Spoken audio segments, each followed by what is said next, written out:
Calimera, buongiorno, bonjour. We start with English, is better. It is the third day of our symposium, and again, we are in an island. We are between the Aegean and the Ionian Sea, and you know that when there is a wind, the island, it becomes an island separate from the rest of the world. Just for information, this morning there are no ferry, and we are very lucky to be there, because if we could not be there, it was very difficult to come to our island. Καλημέρα σας. Buongiorno e bonjour. Θα ξεκινήσουμε ωστόσο, θα συνεχίσουμε μάλλον καλύτερα στα αγγλικά. Θα ήθελα να πω ότι βρισκόμαστε ήδη στην τρίτη ημέρα των εργασιών αυτού του συμποσίου και ως γνωστόν βρισκόμαστε σε ένα νησί το οποίο έχει την τιμητική, βρίσκεται ανάμεσα στο Αιγαίο και στο Ιόνιο, και αυτό σημαίνει ότι όταν φυσάει, το νησί αυτό, όπως και πολλά άλλα, απομονώνεται πλήρως από τον κόσμο. Αυτό συμβαίνει και σήμερα. Εδώ φυσάει πάρα πολύ και αυτό σημαίνει ότι δεν έχουμε φέρει, δεν υπάρχει κανένα φέρι που να λειτουργεί. Εάν δεν ήμασταν ήδη εδώ, θα ήταν πολύ δύσκολο να έρθουμε στο νησί. Tuesday and Wednesday, our two first day, we were very masochist to be inside our symposium, because outside it was a fantastic weather, fantastic sea. The sea was like a lake, and from our symposium we could see the tourists, and we could see the young kids of the island bath just in front of us. Την Τρίτη και την Τετάρτη, στις πρώτες 2 ημέρες του συνεδρίου, θα μπορούσαμε να πούμε ότι ήμασταν πραγματικά μαζοχιστές, γιατί έξω ο καιρός ήταν υπέροχος, η θάλασσα ήταν λαδιά, έμοιαζε με λίμνη, ήταν τόσο αριτίδωτη, και βλέπαμε τους τουρίστες να περπατάνε, να περνάνε καλά, βλέπαμε τα παιδιά του νησιού να κάνουν μπάνιο στη θάλασσα και να χαίρονται, και εμείς καθόμασταν και εργαζόμασταν σκληρά στο συμπόσιο. Tonight, the wind arrived. It is Eolo in Italian. I don't know what is Eolo in English. And he was not happy, and he started to blow up. And now we have wind that will go to 100 kilometers per hour. And the wind, it gives us some difficulty. But we have a very good IT man with us, and we'll work despite the fact. And also the translator, they try to understand despite the wind.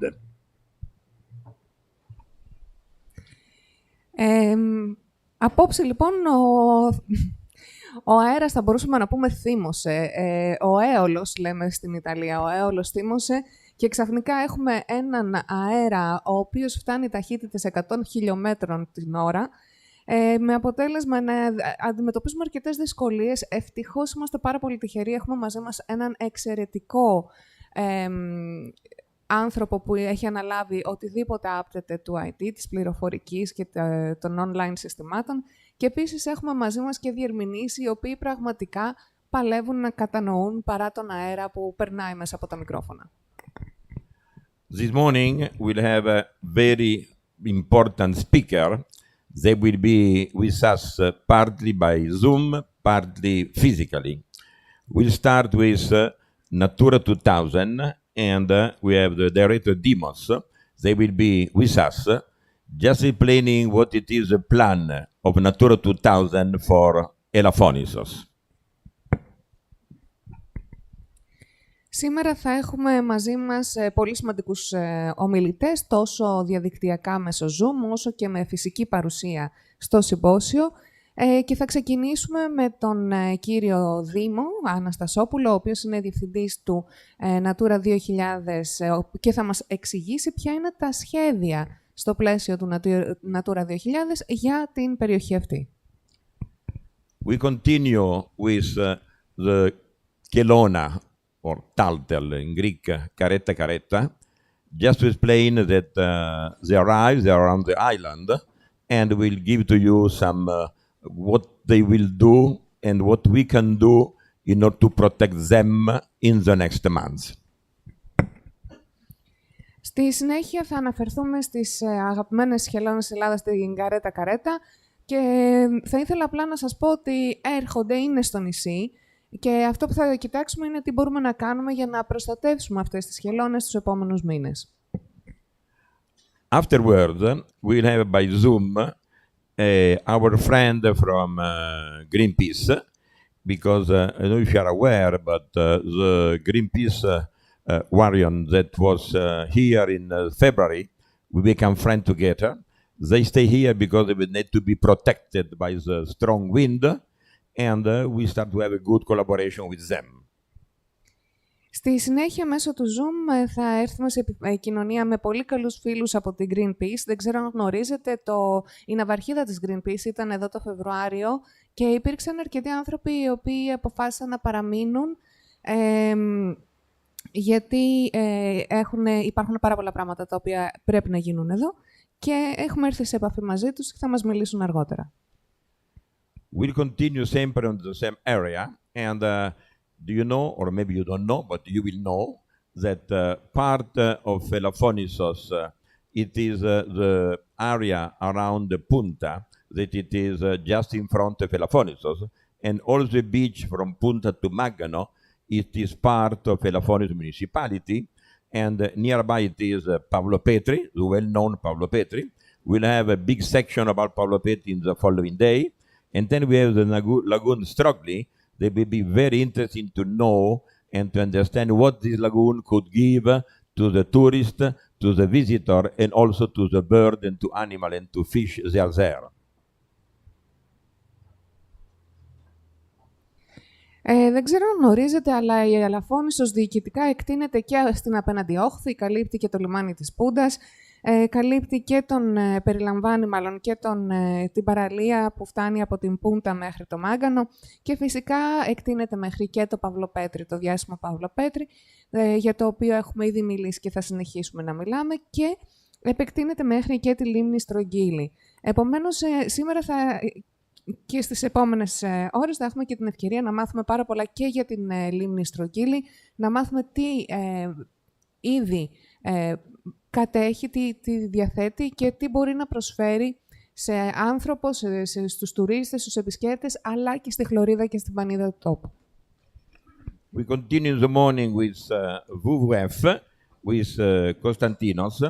They will have what WWF is doing for protect the nature and how we could collaborate together. Θα συνεχίσουμε με μια ομιλία από τον Κωνσταντίνο, εκπρόσωπο της WWF Ελλάδος, και ο οποίος θα μας πει ποιο είναι το έργο της WWF και τι μπορούμε να κάνουμε μαζί για την Ελαφώνησο. And we finish the morning with Simone Perotti. It is a very interesting person. It is a writer and also is a captain of Mediterranean boat, and he will explain to you what they will do. But I don't want to spend too much time because we have online our friend Dimos, and I give the microphone to him that is in Zoom to explain what are the plan for Natura 2000 for Elafonisos for this year, next year and the future. Thank you, Dimos. Στη συνέχεια θα έχουμε μαζί μας τον κύριο Σιμώνε Περέτη. Θα είναι πολύ ενδιαφέρουσα η παρουσίασή του, καθώς ο ίδιος είναι συγγραφέας και ταυτόχρονα καπετάνιος ενός σκάφους εδώ στη Μεσόγειο. Έχει πάρα πολλά ενδιαφέροντα πράγματα να μας πει, ωστόσο για την ώρα θα περάσουμε διαδικτυακά μέσω Zoom κατευθείαν στον αγαπητό Δήμο, ο οποίος θα μας εξηγήσει ποια είναι τα σχέδια που προβλέπει το Natura 2000 για την Ελαφώνησο, όχι μόνο για φέτος και του χρόνου, αλλά και για το εγγύς μέλλον. Ο λόγος δικός σας.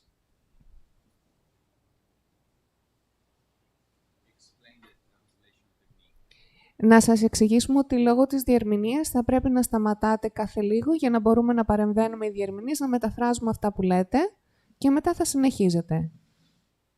Με ακούτε? Έχετε σιγάσει το μικρόφωνο σας.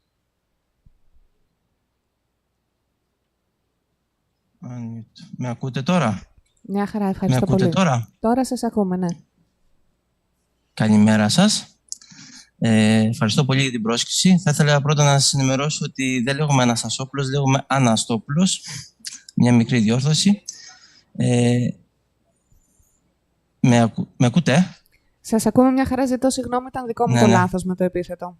Ωραία. Θα σας κάνω μια παρουσίαση σχετικά και με την περιοχή Natura της Ελαφωνήσου, αλλά και γενικά με το ιστορικό του φορέα, τώρα που έχει γίνει η μονάδα διαχείρισης, και τις δράσεις που έχουμε κάνει στην περιοχή της Ελαφωνήσου. Το ιστορικό είναι ότι εδώ πέρα βλέπετε τις χρονολογίες από την εποχή το 1999 που εισήχθη το θεσμικό πλαίσιο για τη διαχείριση των προστατευόμενων περιοχών. Μετά το 2002 έγινε η ίδρυση των φορέων διαχείρισης. Μετά έγινε η θεσμοθέτηση με την ΚΙΑ που έγινε για την περιοχή του Όρους Πάνων και Αγροτόπου Μουστού. Μετά το 2010 έγινε ο καθορισμός πρωτομέτρων και διαδικασιών και τη διατήρηση της άγριας ορνηθοπανίδας. Αυτό είναι η οδηγία 79-409 που είναι για την ορνηθοπανίδα. Μετά εκδόθηκε ο νόμος 39-37 που είναι η διατήρηση της βιοποικιλότητας και άλλες διατάξεις. Το 2017 έγινε η αναθεώρηση του Εθνικού Καταλόγου Περιοχών του Ευρωπαϊκού Δικτύου Natura 2000 και το 2018 ψηφίστηκε ο νόμος όπου ιδρύθηκαν 8 επιπλέον φορείς διαχείρισης προστατευόμενων περιοχών και από 28 φορείς γίναν 36. Μισό λεπτό να κάνετε τη μετάφραση τώρα. Μισό λεπτό παρακαλώ.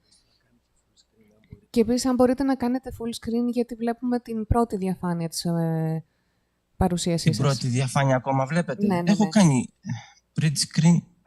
Full screen. Να μπορούμε δηλαδή να μεγαλώσετε το μέγεθος των διαφανειών, γιατί είμαστε ακόμα στην πρώτη. Προβολή παρουσίασης, μήπως το έχετε έτσι. Τώρα βλέπετε. Βλέπουμε την πρώτη διαφάνεια. Την πρώτη διαφάνεια ακόμα βλέπετε. Ναι, αν μπορείτε να την κατεβάσετε και να βλέπουν ακόμα την πρώτη. Γιατί βλέπουν ακόμα την πρώτη. Στο μεταξύ μου επιτρέπετε να κάνω λίγο τη διερμηνία. Εδώ είναι. Υπάρχει ένα μικρό εικονίδιο κάτω-κάτω που πρέπει με το γένσορα να το πάτε από το 1% στο 100%. Δηλαδή, αυξομειώνει το μέγεθος. So, while we are resolving the technical problems, Mr. Anastopoulos began by saying that he would like to thank us very much for the kind invite, and he's here today to present not only what Natura has in mind for Elafonisos Natura 2000, but also to share with us a brief historical background of what Natura 2000 has been doing in Greece as an agency responsible for the management of protected areas. And of course, a history background that will focus on the actions relating to Elafonisos. Now, looking at the time frame, we need to go all the way back to 1999, when we first had an institutional framework regarding protected zones, protected areas. Many steps were taken. It was a very busy decade. We had milestones in the year 2000, 2010, when we had a specific guideline number 79409 for the flora, and an emphasis on specific species of birds. And then we had the law 3937 on biodiversity and all issues pertaining to that. Then, moving forward in 2017, there was a revision of the inventory of protected zones and areas, and this also led to a further development in 2018, when we had the addition of 8 more management bodies, meaning that we came up from 28 that previously existed to a number of 36 management bodies for Natura 2000 protected areas throughout Greece. Θέλετε να σας δώσω το τεχνικό. Ορίστε. Θέλετε να σας δώσω το τεχνικό να σας εξηγήσει τι πρέπει να κάνετε. Το κάναμε αυτό που ήταν να κάνουμε. Κύριε Δημόπουλε, καλημέρα σας. Είμαι η Βίνη Φιλιππία από την Elafonisos Eco. Να κάνουμε μία δοκιμή. Μπορείτε να κάνετε ένα κλικ στο δεύτερο slide της παρουσίας σας. Επάνω στη σελίδα, στο δεύτερο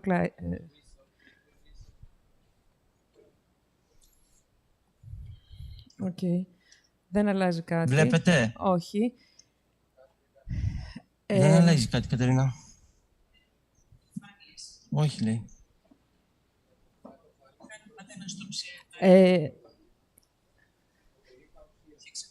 Ανοίγει σε δεύτερη οθόνη, μάλλον, η προβολή του. Πήγαινε πάλι share screen εκεί που είσαι εδώ. Share screen. Τώρα τι βλέπετε.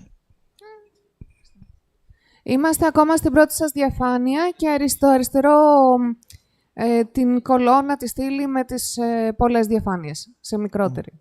Εδώ. Τώρα βλέπετε. Βλέπουμε ακόμα την πρώτη διαφάνεια. Ακόμα την πρώτη διαφάνεια βλέπουμε. Τώρα. Όχι, δεν έχει αλλάξει τίποτα. Δεν έχει αλλάξει τίποτα. Ενδεχομένως να είναι καλύτερα να κάνουμε την παρουσίαση έτσι, με εσάς να μας μιλάτε. Ήθελα να σας δείξω, δεν είναι μόνο να σας μιλάω, γιατί έχω βάλει υλικό που μπορείτε να σας δείξω περισσότερο και να καταλάβετε περισσότερα. Καταλαβαίνω, μισό λεπτό να μεταφράσω.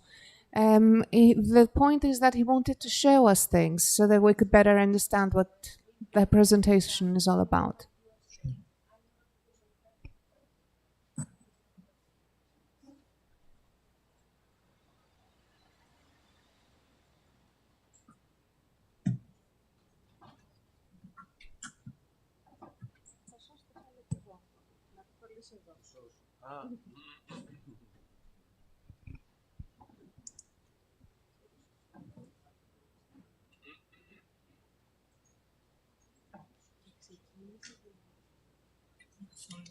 Τώρα, ούτε τώρα βλέπετε.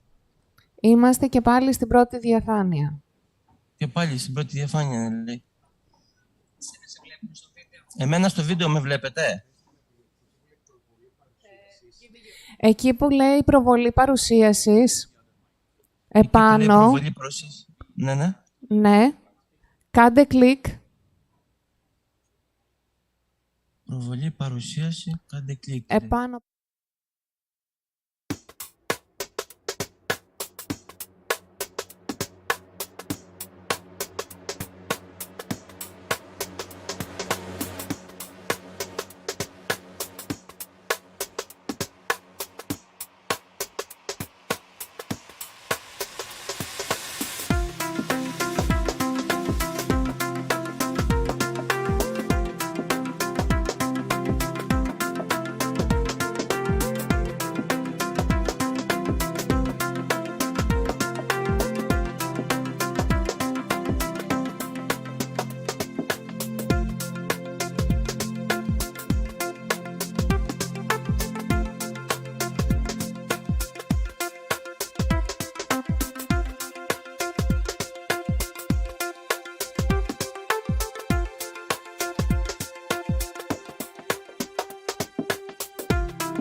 Όρους πάρουν και αγροτό που μουστούσε φορέα διαχείριση πάρουν να μουστούν με ένα άλλο και μανεβασιάς. Εκεί αρχικά που είχε 5 περιοχές Natura ο φορέας διαχείρισης, αυξήθηκε και έγιναν 14 περιοχές Natura και έτσι μπήκε και υποκαθεστώς προστασίας και η περιοχή Natura της περιοχής της Ελαφωνήσου και της Νεαπόλεως. Εδώ πέρα είναι 14 περιοχές Natura. Μισό λεπτό παρακαλώ να μεταφράσω. Ναι. So now that we can finally see this slide, this is a slide about the new law that was voted back in 2018, Law 4519. And this actually increased the number of management bodies for protected areas, and thus we had 36 management bodies, as I said before, and it also expanded the area of their jurisdiction. So we went from 5 well-defined and delineated Natura regions to a number of 14, and out of those 14 there was one new area which included Elafonisos and Neapoli. Ωραία, παρακάτω. Ναι, ναι. Όπως βλέπετε, δεξιά είναι όλες οι περιοχές Natura σύμφωνα με τον νόμο 4519. Τις βλέπετε, τις 14 περιοχές Natura που σας ανέφερα και πριν. Άλλαξα διαφάνεια, τη βλέπετε? Είμαστε ακόμα στο νέο νόμο. Δεν τη βλέπετε την καινούργια διαφάνεια? Βλέπουμε την προηγούμενη. Βλέπετε την προηγούμενη. On the right side, on the right column of this slide, we see all 14 regions, all 14 areas protected under the Natura 2000 scheme, and you can see Elafonisos listed among them. Δεν θα γίνει έτσι, Λία, όμως. Τώρα έχει έρθει η καινούργια διαφάνεια. Τη βλέπετε? Όχι, δεν έχει έρθει η καινούργια διαφάνεια ακόμα. Κύριε Δημόπουλε, είμαι η Δίνη Φιλιππή πάλι. Μπράβο, τώρα, τώρα τη βλέπουμε. Μείνετε σε αυτή την μορφή, μην κάνετε full screen. Δεν θα τη βάλω full screen, όχι, θα μην την κάνετε κάνω full έτσι. screen. Εντάξει. Λοιπόν, το 2020 ψηφίστηκε ο καινούριος περιβαλλοντικός νόμος, ο 4685, όπου έγιναν νέες αλλαγές στο σύστημα διαχείρισης των προστατευόμενων περιοχών και ήρθαν και άλλαξαν πλήρως την υφιστάμενη κατάσταση. Τώρα τη διαχείριση όλων των προστατευόμενων περιοχών την ανέλαβε ο Οργανισμός Φυσικούς Περιβάλλοντος και Κλιματικής Αλλαγής, ο ΦΠΚ. Με τη δημιουργία τώρα 24 μονάδων διαχείρισης. Δηλαδή από τους 36 φορείς που είχαμε με το 45-19 του 18, γίνανε 24 μονάδες διαχείρισης προστατευόμενων περιοχών. Το 2021 ξεκίνησε η μετάβαση για το νέο σύστημα διαχείρισης και ολοκληρώθηκε στις 10 Μάρτιου του 2022 με την ψήφιση του νόμου στην εφημερίδα της κυβερνήσεως, με τη δημοσίευση στην εφημερίδα της κυβερνήσεως και που καταργήθηκε ο φορέας διαχείρισης του Πάρονα Μουστού Μενάλου και Μονεβασιάς και ονομάστηκε Μονάδα Διαχείρισης Προστατευόμενων Περιοχών Νότιας Πελοποννήσου. Τώρα αυτή η καινούργια η μονάδα διαχείρισης έχει οι περιοχές αρμοδιότητας της έχει 20 περιοχές Natura 2000. Μερικές από τις 14 προηγούμενες που είχαν εχωρηθεί μεταφέρθηκαν στη μονάδα διαχείρισης Βόρειας Πελοποννήσου και εμείς πήραμε τις περιοχές της Νότιας Πελοποννήσου. Τώρα έχουμε 20 περιοχές Natura. Ωραία, μισό λεπτό παρακαλώ. So continuing with the time frame and the historical background, in 2020 we have a new environmental law number 4685, which actually transforms the entire system of management for Natura 2000 covered areas and protected areas. And there is a new organization that heads this new system. It is called OFIPK, which stands for Agency for Natural Environment and Climate Change. And OFIPK is responsible, based on the new system, it is responsible for 24 management units. And that means that we used to have a total number of 36 management bodies. Now we have 24 management units. In 2021, the changes keep coming. The new system is fully implemented.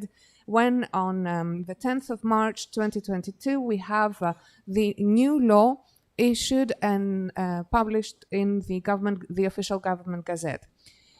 According to the new law, the previous management body responsible for Monemvasia, which was also competent for Elafonisos, now falls under the management unit for the southern part of the Peloponnese, which is responsible and in charge of 20 Natura 2000 area zones, which means that there used to be more, but 14 of them have now been moved to the management unit for the northern Peloponnese.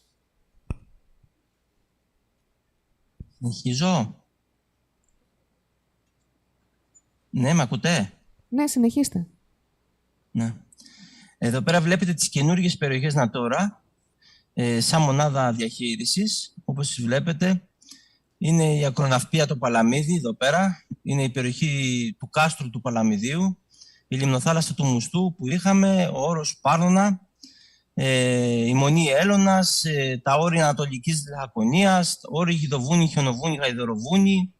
Τις βλέπετε όλες που τις περιγράφουμε και τις δείχνουμε με τα βελάκια εδώ πέρα, όλα Hajjar.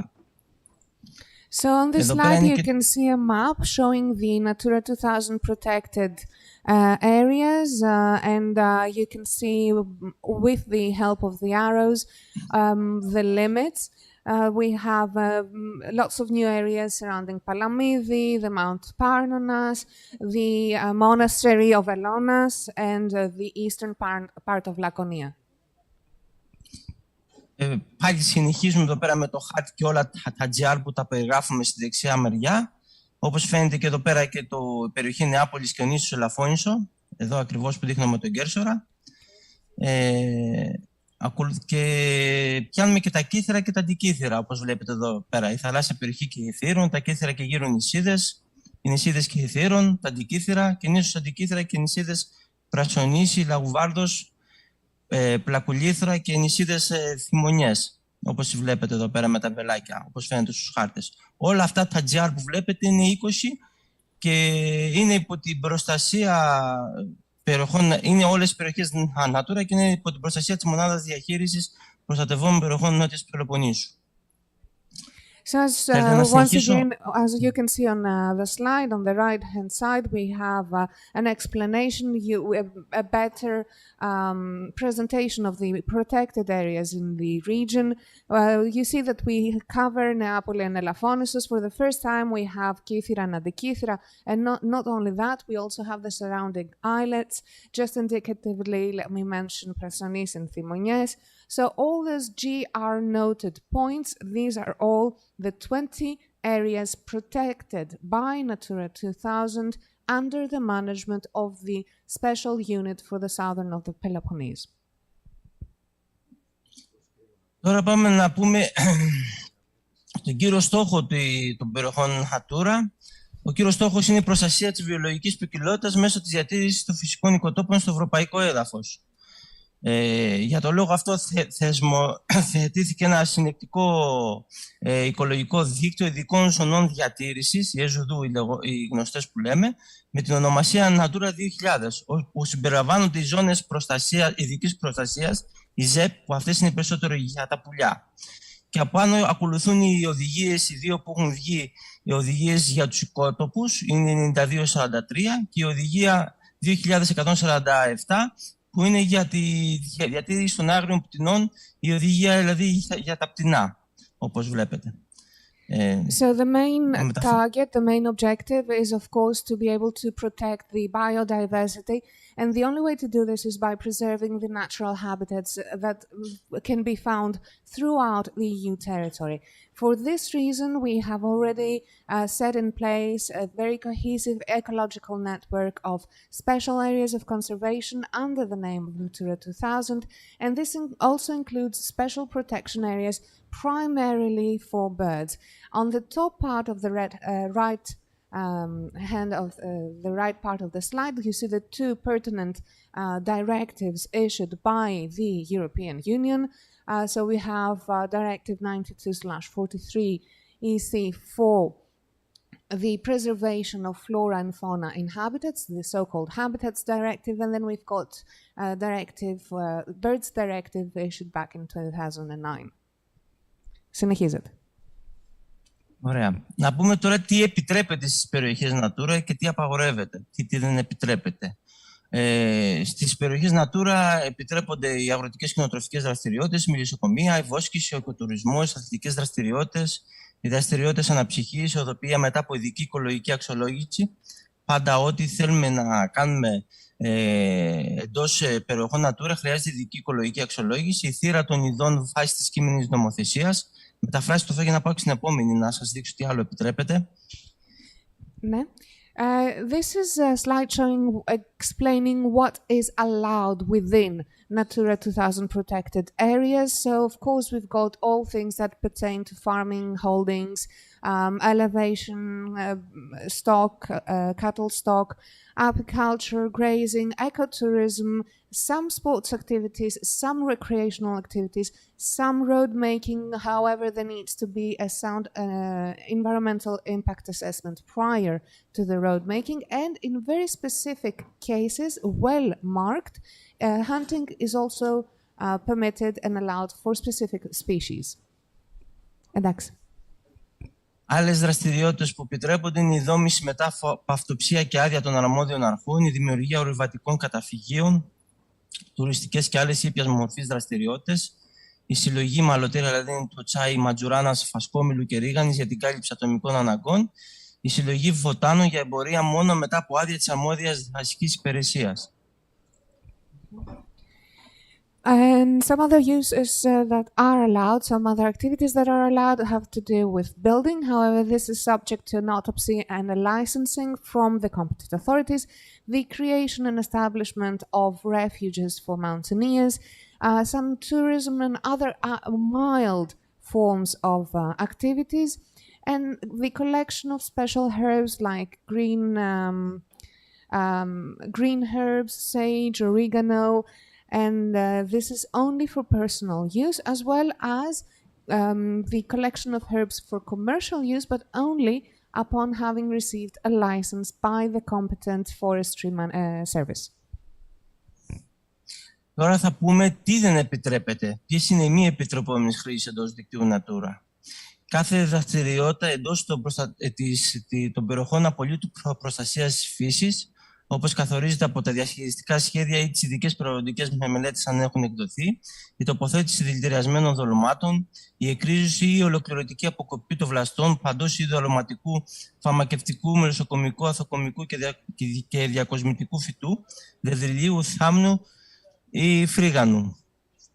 Η θύρα απαγορεύεται, χωρίς νόμιμη θηρευτική άδεια, η συλλογή χωρίς άδεια με σκοπό την εμπορία, όπως φαίνεται εδώ πέρα στη διαφάνεια. Να σας πω και, μάλλον κάντε μετάφραση σε αυτά που είπαμε, να σας προχωρήσω και στα άλλα που απαγορεύονται. Ευχαριστώ πολύ. Now let us move to see what is not allowed within the Natura 2000 network. Of course, any activities is forbidden provided that it is foreseen and stipulated within the plans that designate areas of absolute protection. So there are specific plans based on specific environmental studies, and within those areas, no activity can take place. Also, it is forbidden to place poisonous bait in those areas. It is also forbidden to deracinate, deroot, or fully cut down the buds of aromatic, pharmaceutical, or decorative plants, small trees, bushes, and so on and so forth. And once again, hunting and gathering of plants, if it is done without the proper license, it is forbidden and persecuted by law. Συνεχίστε. Υπάρχουν οι περιορισμοί σε περιοχές Natura, απαγορεύεται η εγκατάσταση ιδιαιτέρως οχλουσών και επικίνδυνων βιομηχανικών εγκαταστάσεων, απαγορεύεται η εγκατάσταση βιομηχανικών εγκαταστάσεων υψηλής όφησης, όπως αυτές ορίζονται το παράρτημα της κοινής υπουργικής απόφασης των Υπουργών Ανάπτυξης Περιβάλλοντος Προταξίας με τον κάτω νόμο που βλέπετε εδώ πέρα. Καθώς να σας πω και το άλλο και θα σας το γυρίσω πίσω να το μεταφράσετε. Και απαγορεύεται η αλεία με δίκτυα τράτες, δράγες, πεζότρατες ή παρόμοια δίκτυα και απαγορεύεται η εγκατάσταση και λειτουργία ηχθειοκαλλιεργειών σε λιβάδια Ποσειδονίας και η τοποθέτηση διαφημιστικών πινακίδων. Θα το γυρνάω λίγο πίσω να πείτε αυτές τους περιορισμούς και τις απαγορεύσεις και θα σας το προχωρήσω μετά και στην επόμενη διαφάνεια να το δείτε. Ευχαριστώ. Moving on to what is not allowed, it is not allowed to install facilities that are either bulky or hazardous or in any way impactful, negatively impactful on the environment. And this falls under the conditions of Directive 96/82 of the EC. It is also forbidden, of course, to install industry use facilities that can also be hazardous for the environment. Moving on, αν μπορείτε να περάσετε στην επόμενη. You saw on this slide the pertinent directives and laws.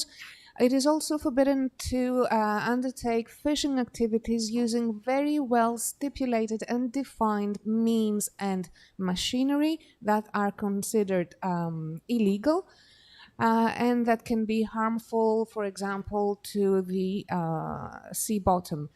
It is forbidden, once again, to install and operate pisciculture on Posidonian plains, it is also forbidden to install advertising purpose signs, with the exception of those signs that are there to inform visitors as to points of interest within the area or that are there to promote mild naturalist activities.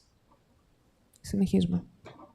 Τώρα θα μιλήσουμε για την περιοχή Νεάπολης και Ελαφώνης, που είναι η δική μας τώρα αυτή η Natura που θέλουμε να μιλήσουμε, που παρουσιάζουν αξιόλογο οικολογικό ενδιαφέρον, καθώς χαρακτηρίζονται από ποικιλία οικοτόπων σε σπάνιους φυτικούς και ζωικούς οργανισμούς. Ένα από τα σημαντικότερα στοιχεία της Ελαφωνής, όπως γνωρίζουμε, είναι οι αμμοθήνες και τα διμικά είδη χλωρίδας, που εμφανίζουν αποκλειστικά στις παραλίες της, αλλά και στην ευρύτερη περιοχή της Νεάπολης. Στη ζώνη αυτών των αμμοθηνών εμφανίζονται τα φυτά, όπως τα αμμοφύλια αρενάρια, η σαπονάρια ζατζέλη και διάφορα άλλα. Καταγράφονται περίπου 65 πανιδικά είδη και σημαντικά διάφορα είδη ερπετοπανίδας, όπως η ελληνική σαύρα. Όπως βλέπετε με την επιστημονική της ονομασία, η περιοχή λειτουργεί και ως καταφύγιο για τα μεσογειακή φώκια και τη γνωστή μας θάλασσα χελώνα καρέτα-καρέτα.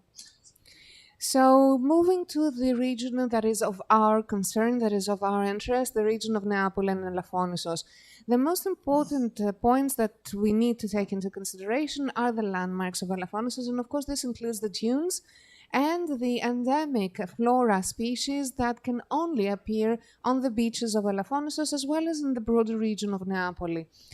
Within the dunes, we have lots of plants that are endemic, that are specific to this region. You see some of those plants like Ammophila arenaria, Saponaria jagellei, and so on and so forth. And we also have already recorded approximately 65 species of fauna. And reptile fauna here is very interesting and very important. Among the reptile fauna, we've got the Greek lizard that is endemic to this part of the Peloponnese. And we also have a remarkable number of bird species that migrate through this region. And last but not least, this region is also a refuge for the monk seal, Monachus monachus, as well as the loggerhead turtle, Caretta caretta. Να πούμε λίγο για τη σημασία των αμμοθηνών και τη σημαντικότητα αυτών, ότι οι αμμοθήνες είναι μικροί λόφοι από άμμο που συνήθως βρίσκονται στις παράκτιες περιοχές. Αποτελούν σημαντικό οικότοπο στη μεταβατική ζώνη θάλασσας και ξηράς και δημιουργήθηκαν από τις εργασίες, τις διάβρωσης και τις αποθέσεις της άμμου στην παράκτια ζώνη. Έτσι, η άμμος αυτή της αχτής παρασύρεται από τον άνεμο και αντικαθίσταται φυσιολογικά από την άμμο που κύματα και ρεύματα φέρνουν στην παραλία. Η άμμος αυτή προέρχεται και μεταφέρεται από τη λεκάνη απορροής των ποταμών ή και τα ειζήματα διαβρωμένων βράχων ή και υποθαλάσσιων συσσωρευμένων άμμου. Η οικολογική του σημασία είναι μεγάλη και αποδίδεται στην αμμοθηνική βλάστηση που υπάρχει, που έχει πρωτεύοντα δομικό ρόλο στη δημιουργία και διατήρησή τους, καθώς η βλάστηση αυτή συγκρατεί πρώτον την άμμο, σταθεροποιεί την ακτογραμμή και το έδαφος από τη διαβρωτική δράση της θάλασσας και του ανέμου και λειτουργεί προστατευτικά ως φυσικό φράγμα, όπου το φράγμα αυτό σε συγκρατεί το θαλασσινό νερό και την ένταση των ανέμων για την εδωχώρα. Let us focus a bit on the dunes, sand dunes. These are small hills consisting entirely of sand. They are primarily to be found at the seashore, and they create a very important habitat because they are the transition zone between the sea and the mainland, the sea and the land. They have been created due to erosion procedures and the sand being deposited by the wind, by the sea currents on the beach. So this sand comes either from the outflow reservoirs of rivers or from eroded rocks, and they are unstable. The dunes are unstable because of the sand that is their primary ingredient, but at the same time they're a very dynamic geomorphological unit, usually to be found, as we said before, on the seashore. They are very sensitive, but they are of a great ecological importance because they allow for special vegetation to grow, and this vegetation plays a key part in not only preserving the dunes, but also making sure that they are created. So dunes are also very important because they contain sand on the site, because they stabilize the shoreline and they help combat erosion due to the sea and the wind. As such, they are a natural barrier containing the seawater and the wind blasts away, keeping them away from the mainland. Συνεχίζετε. Θα μιλήσουμε για τα έργα και τις δράσεις που έκανε η Μονάδα Διαχείρισης, ο πρώην φορέας διαχείρισης που ξέρατε, και τώρα και η Μονάδα Διαχείρισης. Έγινε μια προκατακτική εκτίμηση για τις επεμβάσεις στη διαχείριση των ομοθυμικών οικοσυστημάτων στην περιοχή του Λακωνικού κόλπου και στην περιοχή της Νεάπολης, στις δύο αυτές GR που βλέπετε. Στη μία GR αυτή που βλέπετε, έκανα λάθος, ώστε να αναλυθεί η υπάρχουσα κατάσταση διατήρηση των τύπων οικοτόπων και ο βαθμός απόκρισή τους από την επιθυμητή, να περιγραφούν οι δράσεις προστασίας, τα υλικά που θα χρησιμοποιηθούν κατά τη διάρκεια της δράσης και να αποδειχθούν τα σημεία εφαρμογής αυτών. Θα κάνετε τη μετάφραση, συγγνώμη. Ευχαριστώ.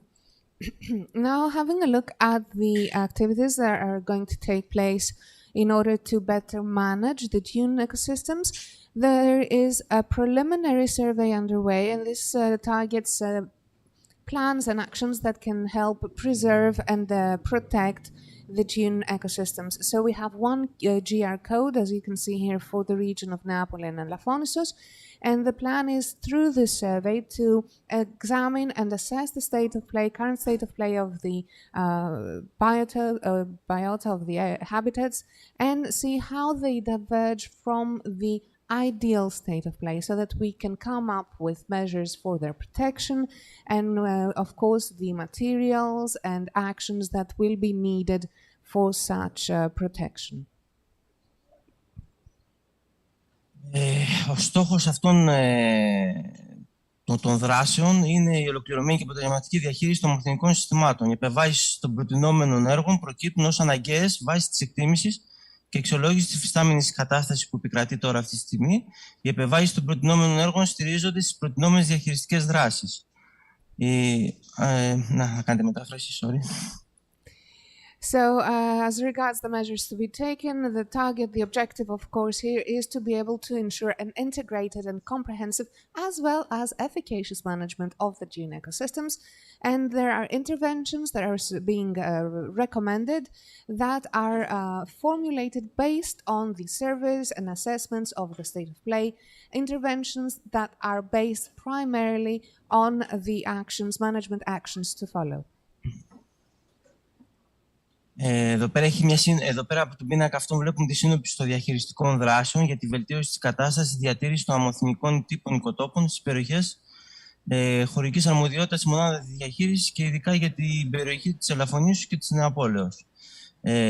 Πραγματοποιήθηκε μια απομάκρυνση ανταγωνιστικής βλάστησης ξενικών ειδών, όπως το Καποβρότους Εντούλης και το Αγκάβιο Αμερικάνα στην παραλία Καλόγυρα της Ελαφωνήσου. Αυτή η δράση έγινε χειρονακτικά με σκαπτικά εργαλεία, όπως θα δείτε και παρακάτω στις επόμενες διαφάνειες. Θα γίνουν τοποθετήσεις κάδων απορριμμάτων σε επιλεγμένα σημεία σε γυαλό πλησίων των διαδρόμων που θα δείτε και αυτά παρακάτω, που θα κινούνται οι υλουόμενοι και επισκέπτες που είναι στους διαδρόμους μετακίνησης, στους χώρους στάθμισης, ανάλογα με τις ανάγκες.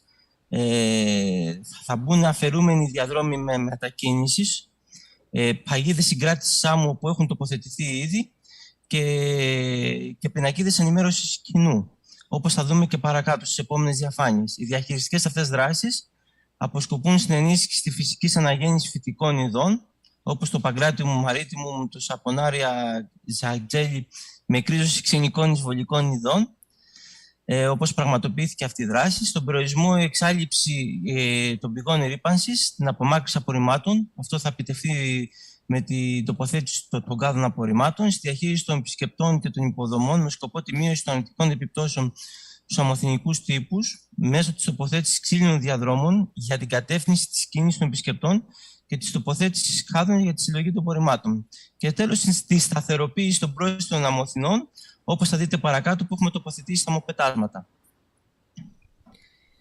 So this is a summary of the interventions that are going to take place in order to improve the current state of play in the dune ecosystems and habitats within the areas under the competence of our unit of management, which has, as I said before, substituted the previous management body. Now, the first one is that we are going to remove antagonist vegetation, meaning foreign plant species that are antagonistic to the indigenous ones. This is something that will be done manually. We will be using shovels and equipment which is a low impact to the environment.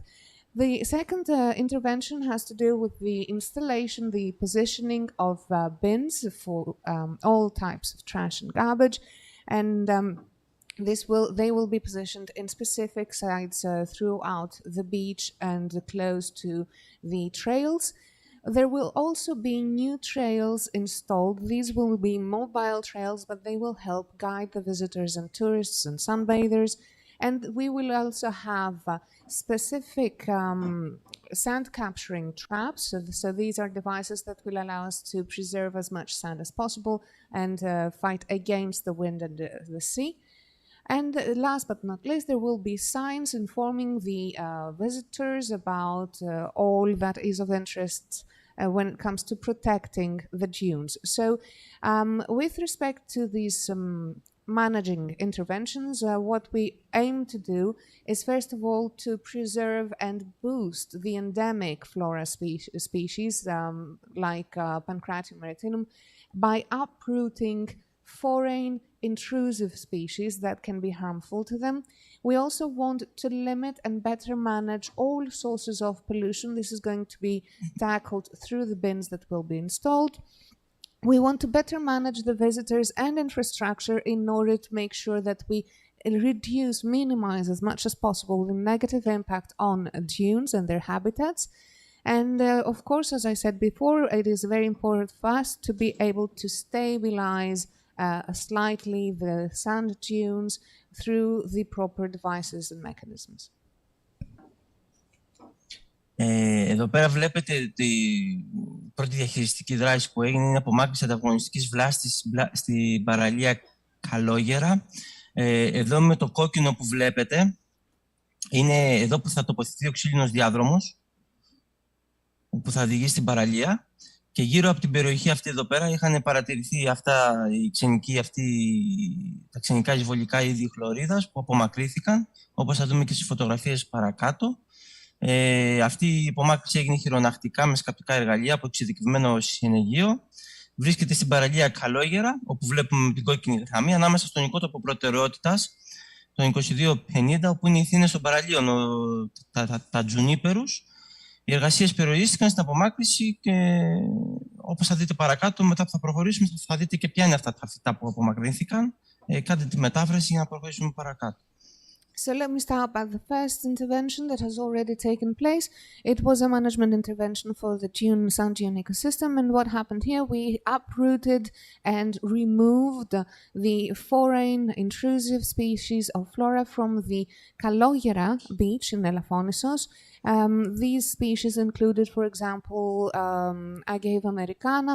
Their removal was done manually with shovels that were operated by a specialized crew. And the red line that you see is the place where a wooden trail will be installed in order to guide and manage the visitor flow. And another thing that I would like to say is that there has been a priority placed on preserving species indigenous to the dunes like juniperus, and of course everything was done trying to cause as minimum damage as possible to the indigenous flora. Εδώ πέρα αριστερά βλέπετε τα ίδια αυτά των δύο φυτών που απομακρύναμε. Εδώ είναι η Agave americana και η Cabrootis edullis στη δεξιά μας μεριά. Αυτά είναι τα δύο είδη φυτών, τα ξενικά. So these are the two species that we removed. We have the Agave americana and Carpopus edullis at the Kalogera beach in Elafonisos. Ναι, έτσι ακριβώς είναι. Να προχωρήσω παρακάτω. Ναι. Ναι. Εδώ πέρα είναι Η δεύτερη είναι η τοποθέτηση των κάδων απορριμμάτων. Αυτοί εδώ είναι οι κάδοι που τοποθετήθηκαν. Θα τους δείτε παρακάτω. Τους έχουμε προμηθευτεί, αλλά δεν έχουν τοποθετηθεί ακόμα. Θα τοποθετηθούν τώρα με την έναρξη της καλοκαιρινής σεζόν. Θα τους τοποθετήσει. Τους έχουμε ήδη προμηθεύσει και τους έχουμε δώσει στο Δήμο Ελαφονήσου, ώστε αυτός να τους τοποθετήσει και να είναι υπεύθυνος για την τοποθέτησή τους και την απομάκρυσή τους μετά την καλοκαιρινή περίοδο. Τους βλέπετε και για ποιο σκοπό έχουν μπει. So now you can see the waste bins that I referred to earlier that we have already acquired. They have not yet been installed. They shall be installed before the start of the summer season. We have delivered them to the municipality, to the municipal authorities, who is responsible for the installation of these special waste bins. Ναι. Εδώ πέρα παρακάτω είναι η προμήθειά τους, όπως το βλέπετε, και το έχουμε τοποθετήσει και στο χώρο που μας έχει υποδείξει ο Δήμος Ελαφονήσου, ώστε για προσωρινή αποθήκευση και μετά να μπουν, με το που ανοίξει η καλοκαιρινή σεζόν, να μπουν στις θέσεις τους. Τους βλέπετε εδώ. So on this image you can actually see the waste bins that, as I said, we have already acquired, and this is the position where they are for the moment until the municipality installs them. Yes. Στην Ελαφώνησο, είναι ήδη τώρα στην Ελαφώνησο. Yes, they are already on the island. Εδώ πέρα βλέπετε τους ξύλινους διαδρόμους που θα μπουν, που θα μπει ένας στην παραλία της Καλόγερας και ένας στο Μεγάλο Σήμο. Τώρα τους βλέπετε, θέλετε να διαβάσω, να σας πω το σκοπό. Καταλαβαίνετε όλοι για ποιο σκοπό μπαίνει, το ανέφεραμε και πιο πάνω, για να μην σας καθυστερώ. Γι' αυτό σας το λέω. So you can just see the notorious wooden corridors that shall be installed at the Megalos Simos and at Kalogera Beach. Προχωρήστε. Εδώ πέρα, όπως βλέπετε στο Μεγάλο Σήμο, εδώ πέρα είναι που θα μπει ο ξύλινος διάδρομος, και στο Μικρό Σήμο θα μπει ένας ειδικός διάδρομος, όπως θα δούμε παρακάτω, που είναι για τους ΑΜΕΑ. Για αυτούς με κινητικά προβλήματα που είναι με καροτσάκια. Θα είναι ειδικός αυτός ο διάδρομος που θα μπορούν να περπατάνε πάνω τα καροτσάκια και να μπουν μέσα στη θάλασσα. So actually on Megalosimos we have the wooden corridor I referred to earlier, and on the Mikros Simos we shall install a special corridor for people with mobility problems, in other words, so people who are handicapped, so they can also have access to the beach. Όπως μπορείτε να δείτε εδώ πέρα στον κύριο μου, θα πηγαίνουν με το αυτοκίνητό τους μέχρι σε αυτό το σημείο και από εκεί και πέρα θα υπάρχει ο διάδρομος εδώ, ο ειδικός, ο Mobibat που λέμε, και θα πάνε τα καροτσάκια, θα κατεβαίνουν και θα πηγαίνουν απευθείας στην παραλία. So they will arrive by car up to that point that I'm actually showing on the Google Maps, and afterwards they will actually utilize the so-called Mobipad so they can arrive on the beach. Εδώ πέρα βλέπετε τον ξύλινο διάδρομο που όταν πρώτο ήρθε του κάναμε μια προσωρινή, να το δούμε πώς θα μπει απάνω στην παραλία και πώς θα... μια προσωρινή, πώς να το πω, τοποθέτηση, ώστε να δούμε πώς θα είναι απάνω στην παραλία. Και μετά τους μαζέψαμε πάλι και τους τοποθετήσαμε στην αποθήκη του Δήμου, ώστε να μπουν όταν αρχίσει η καλοκαιρινή σεζόν. Αυτή είναι η ξύλινη διάδρομη. So this is the actual image of the wooden corridors that we did a so-called pilot installation just to see how they would be installed, and then we took them off and we put them at the special dock by the municipality. Αυτή είναι η ειδική διάδρομη που σας είπα για τους ΑΜΕΑ που θα τοποθετηθούν και θα περπατάνε πάνω τα καροτσάκια. So these are the so-called special Mobipad corridors that will be installed also for the people who have some mobility issues. Μία τελευταία δράση, όπως έχετε δει και έχει πραγματοποιηθεί ήδη, είναι η επεμβάση των αμμοθηνικών οικοσυστημάτων με τις παγίδες συγκράτησης άμμου, τους Mobifence, που λέτε, που είναι περισσότερο, αυτή έχει γίνει η δράση απέναντι στην Πούντα, άμα έχετε δει. Συγγνώμη κύριε Αναστόπουλε, δώστε μου ένα λεπτό. Με ενημέρωσαν εδώ από την διαχείριση του συνεδρίου ότι θα πρέπει να ολοκληρώσετε το αργότερο σε 10 λεπτά. Θα έχω ολοκληρώσει σε 2 λεπτά. In 2 minutes. Εντάξει. But one point I suggested is to do it for another 2 minutes. Then we have the Greenpeace. 2 minutes, 5 κάτω τα και θα έχω τελειώσει. I would like just to ask him if he could, after we have a lot of questions, if he could, after that we have Greenpeace, if he could come back again and answer to the question.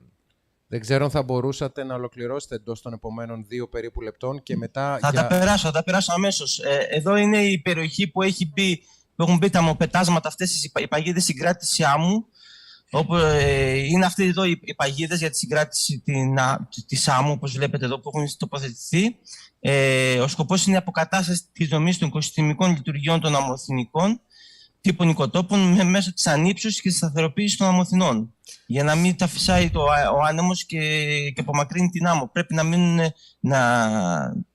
Η επιτυχία αυτή εξασφαλίζεται με την κατασκευή αυτών των παγίδων και τη συγκράτηση άμμου και τη διευκόλυνση της εγκατάστασης των ενθαγενών φυτών, η οποία με το ριζικό του σύστημα σταθεροποιούν την περιοχή εκεί πέρα. Και όπως αναφέραμε πριν, είπαμε ποια είναι η σημασία των αμμοθηνών. So allow me to say that these are the so-called mobifens, the traps that we use in order to be able to avoid the sand to getting into the areas where we wish to protect. So, and they shall be installed at the Punda beach at a length of 200 meters. Ναι, θα σας προχωρήσω λίγο παρακάτω να δείτε τις φωτογραφίες όπου έχουν μπει και βλέπετε τη συγκέντρωση της παγίδευσης άμμου, ότι επιτεύχθη ο σκοπός που μπήκανε και έχει μεγάλη επιτυχία η τοποθέτησή τους. So these are the εδώ πέρα το βλέπετε πόσο πολύ έχει γεμίσει και πόσο είναι από κάτω πιο χαμηλά. Άρα εδώ η αμμοθήνη, ο ομόλοφος αυτός, δημιουργείται πάλι.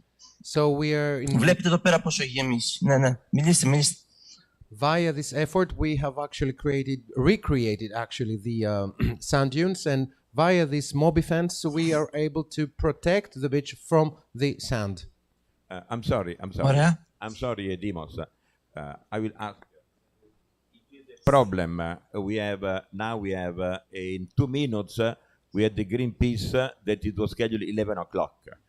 Can you stop it here, and then you could come back in half an hour in order to make some question and finalize your presentation? Δήμο, δεν ξέρω αν θα μπορούσες να σταματήσεις εδώ, γιατί στις 11 έχουμε την Greenpeace και μετά την παρουσίαση της Greenpeace να επανέλθεις να ολοκληρώσεις την παρουσίασή σου. Επειδή έχω τελειώσει, δεν έχω τίποτα άλλο. Άλλες 2 διαφάνειες είναι. Δηλαδή είναι μόνο πινακίδες και τελείωσα. Και η τελευταία που έχω είναι οι πινακίδες που έχουν μπει και τις έχετε δει όλες. Που περιγράφουν τι τύπου οικοτόπου υπάρχουν και τις διαχειριστικές δράσεις που κάναμε. Τίποτα άλλο. Δεν έχω τίποτα άλλο να πω. Εντάξει, αυτά εδώ είναι. I just have 2 more slides, if I can show you with. Επειδή έχω δουλειά μετά και δεν μπορώ να συμμετάσχω. Because unfortunately I cannot μετά. participate afterwards because I do have a job. Αυτά εδώ είναι μόνο που το επόμενο που έχουν τοποθετηθεί και τις έχετε δει όλοι. These are the last slides with the banners that we have actually installed. That's all. I've finished. Αυτά είχα, δεν είχα τίποτα άλλο να σας πω. That's all. Οκ, σας ευχαριστώ πάρα πολύ. Thank you very, very much. Εντάξει, και άμα δεν υπήρχε η μετάφραση, πιστεύω θα είχαμε τελειώσει πολύ πιο νωρίς, αλλά δεν πειράζει. Έτσι είναι. Δεν έχω κανένα. If we didn't have the translation, I would have been able to finalize earlier, but it is what it is. Okay. Okay. Hey, Γεια see you later. σας. Ciao, ciao. Ευχαριστώ και εγώ, γεια σας.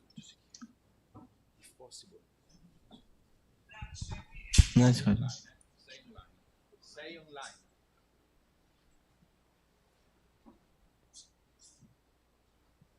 Thanks a lot to have this Natura 2000 explication.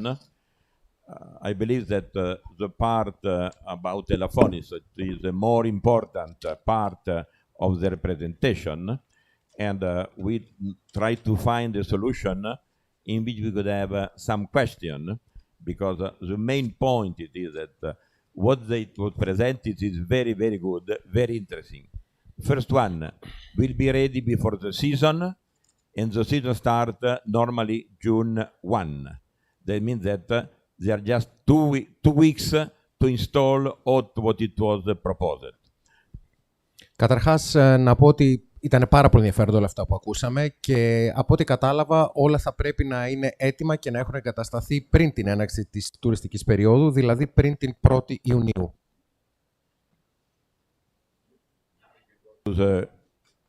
You are ready? But we need to ask to be connected. Yes, it's 20, not 10. Tu mi hai scritto 11 the fact that they just until 11:40 anticipate. Mettiamoli subito. Call them to do immediately. They just have an hour.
Hi, Nikos. Hello.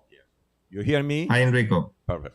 Or I'm sorry for the delay, but just to be aware that in Elafonisos, we have the wind that is around 100 kilometers per hour, and all the ferry are stopped, so we are in a quite unusual position. I know that you are busy, and my question is, you need to stay with us how long, Nikos, today? I'm looking at the time. I'm with the keys to leave with the bike. I think I've got whole 25 minutes. Because I'm again try to find a solution.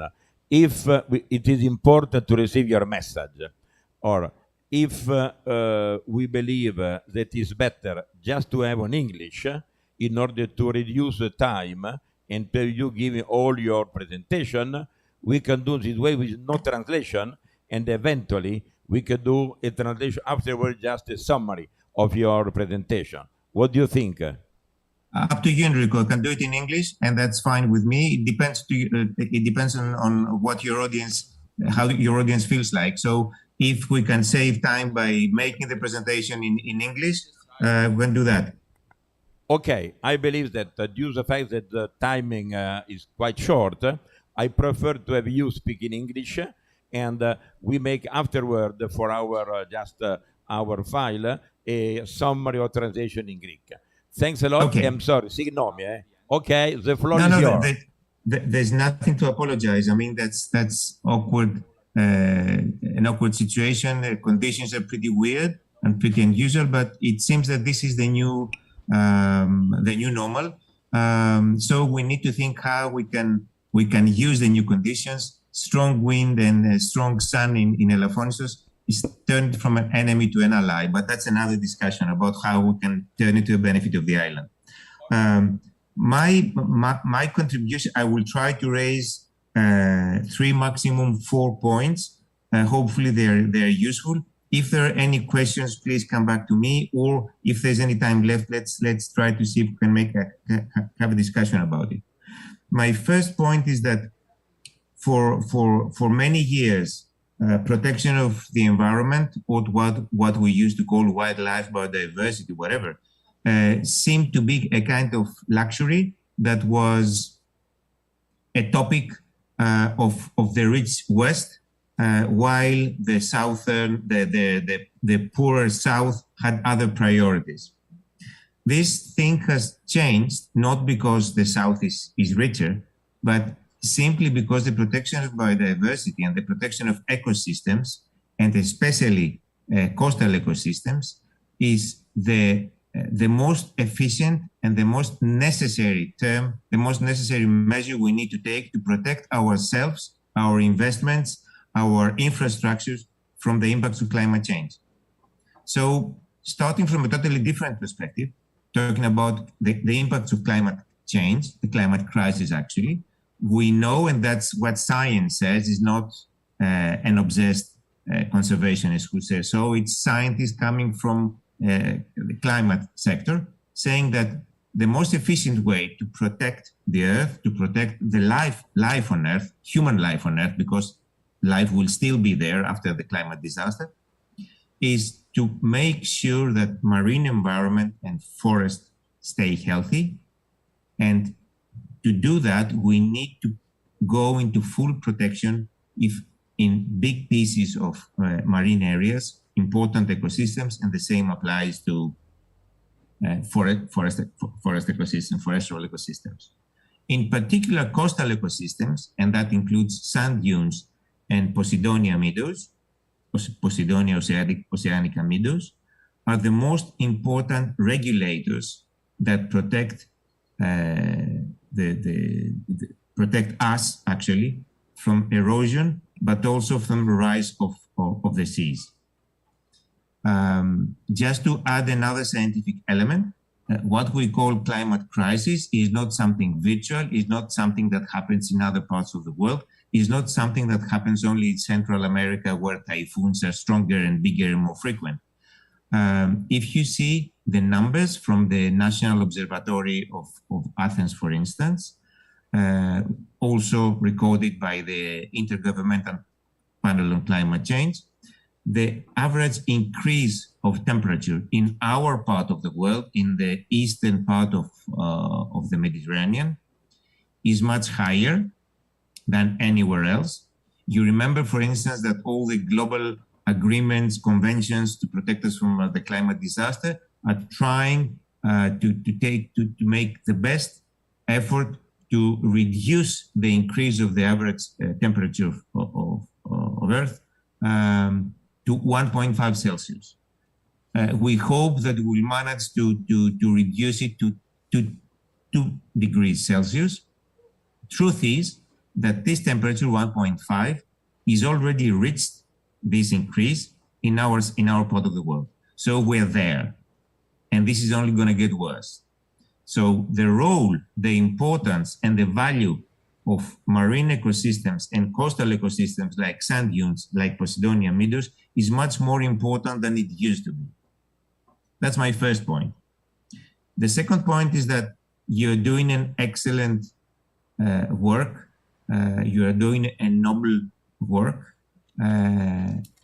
You should not feel alone on that. There's many of us around the country and around the world doing similar things in other parts, in other regions, and there's also experience. You can see, for instance, a similar case. There's lots of similarities and differences too. The island of Chrysi in Crete, how they are managing to find this balance between tourism and an important and unique ecosystem that is protected, but it's also important for the reasons I explained before. You can see what are the lessons and the learnings from other parts like Zakynthos, the marine protected area for the National Marine Park for the sea turtle. What works well, what doesn't work well, how did we get there? You can also get the learnings of what works, what doesn't work in other parts of Western Peloponnese. You can also share learnings and best practices either from Greece or from other parts of the world where there is experience. So my second point is that none of us, we need all of us in this work. There's none of us who cannot find a place in this. So let's put aside our egos and differences, and let's try and focus on what is the best we can get from each other to move this agenda forward. Talking about this agenda, I'm talking about the necessary combination where local people understand that the protection of the environment is the best way for them to thrive, and not the other way around. For decades, what we've been living, what we've been experiencing, is that the protection of the environment was perceived as a problem, as a hurdle to development. Getting to my third point, so my second point was we don't reinvent the wheel. We try to identify best practice and find colleagues, work with each other to see how we can move faster. The third point is there is already a process running all around Greece. All the areas that belong are registered in the Network 2000, Nature 2000 network, are including the new marine areas included in this list lately, very recently, I would argue. There is a need for special environmental studies. There will be management plans. This is an opportunity not to be missed by all of you. You need to be involved into that, not after that. You need to be involved in the shaping. There needs to be involvement, and you need to play a leading role in involving the local communities in participating on that. There is no way that even the best management plan to work if this is not engaging timely and properly local communities. We've done this mistake several times, and we have experienced the results, and they are not good. So local communities need to understand why there's a benefit and not just an obligation to move to that direction. They need to understand what are the pros and cons, what is the things that they need to do to be doing more, what is the thing they need to stop doing, because this is destroying the uniqueness of the area. So you need to make sure that at the key stages, you are there, you participate there, so you're not set into you don't feel that you are trapped, you're set by surprise, and there's a management plan that popped up from Pandora's box, and you don't know what it's all about, and there's what is this, what is that, I don't know what we're talking about. My last point, which is related to the previous one, is that you all need to work together to understand what are the benefits and the possible restrictions from this, the thing it's now called either circular economy or sustainable development or whatever you name it. I mean, there's plenty of nomenclature around that. But I'm talking about the need to understand that natural resources are not endless. We need to be not just cautious, but we need to find ways to make sure that they are there forever and we get the benefits of them forever, not just for 5-10 years and then up we go, we move to, we hover the planet and we move to another corner. So, and the interesting thing that we have not worked on it systematically for years is that there's huge benefits both in the creation of new works, new jobs, sorry. There's huge benefits in fighting injustice, social injustice and social gaps, the gaps between the rich and the poor, and also social cohesion. So by adopting another way of looking at things, which is different to fast gain, and then who cares about the day after, the society, the local society, is getting out as a winner. So that's why it's important, and that's why it's linked to the previous point, to make sure that local society is engaging into the debate, into the discussion, into the shaping of the management plan. So both science and local communities are there to find out the best solution. Floor is yours, Enrico. I'm done. Thank you.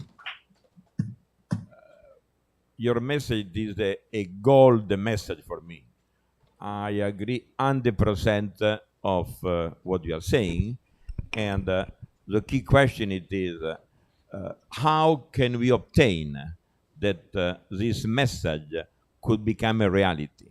Does it mean that I agree we need to work together, but you have a very, very long experience inside Greenpeace. You start with a small group, now you have a very, again, Greenpeace Greece, it is a very well-known entity.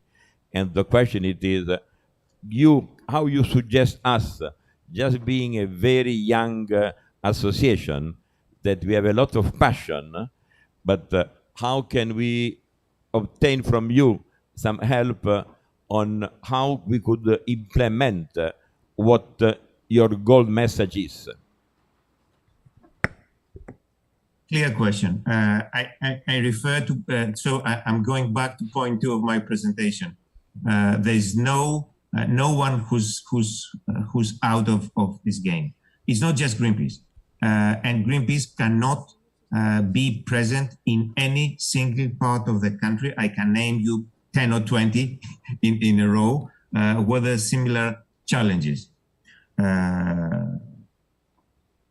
What we need to do is better networking and more efficient networking in order to understand and to find best practices, to find learnings, to share learnings around the country. You can argue that there's better learnings in Costa Rica.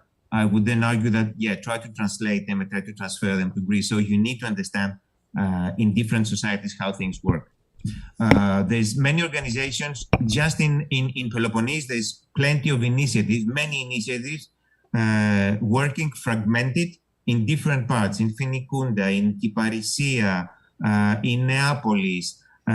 So instead of trying to find a super duper supplier of knowledge and expertise, a super hub, better trust on a local network and try to see what on top of that you need.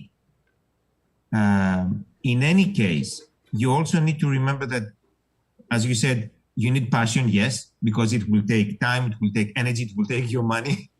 That's how it works for years to get there. It will also take you to engage from the beginning with local communities, because they are the ones that at the end of the day will be the guardians and the custodians of the area. Θα ήθελα να πω το εξής. Ουσιαστικά, Ενρίκο, κανείς δεν μπορεί να τα καταφέρει μόνος του.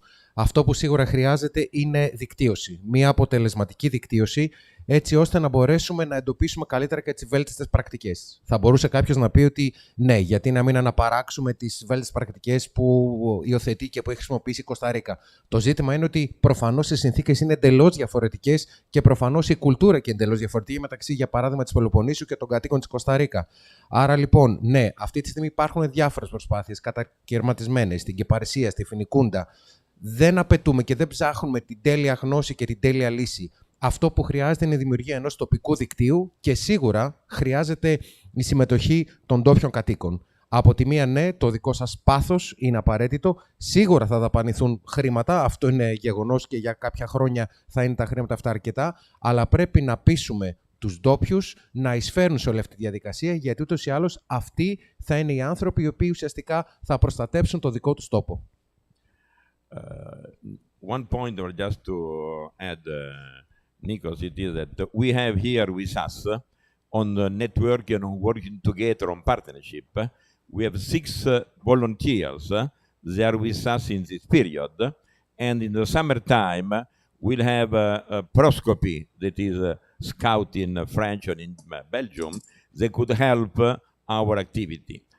I have with me one of our volunteers, is Julie, and he said, can I make a question to Mr. Nikos? I said, no problem. I give the floor and the microphone to her. Thank you.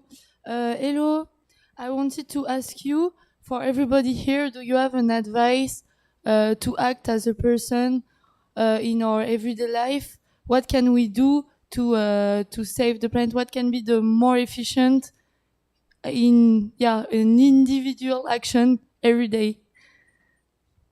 Or many, I don't know. I will answer. Thank you for the question. And I read your genuine and organic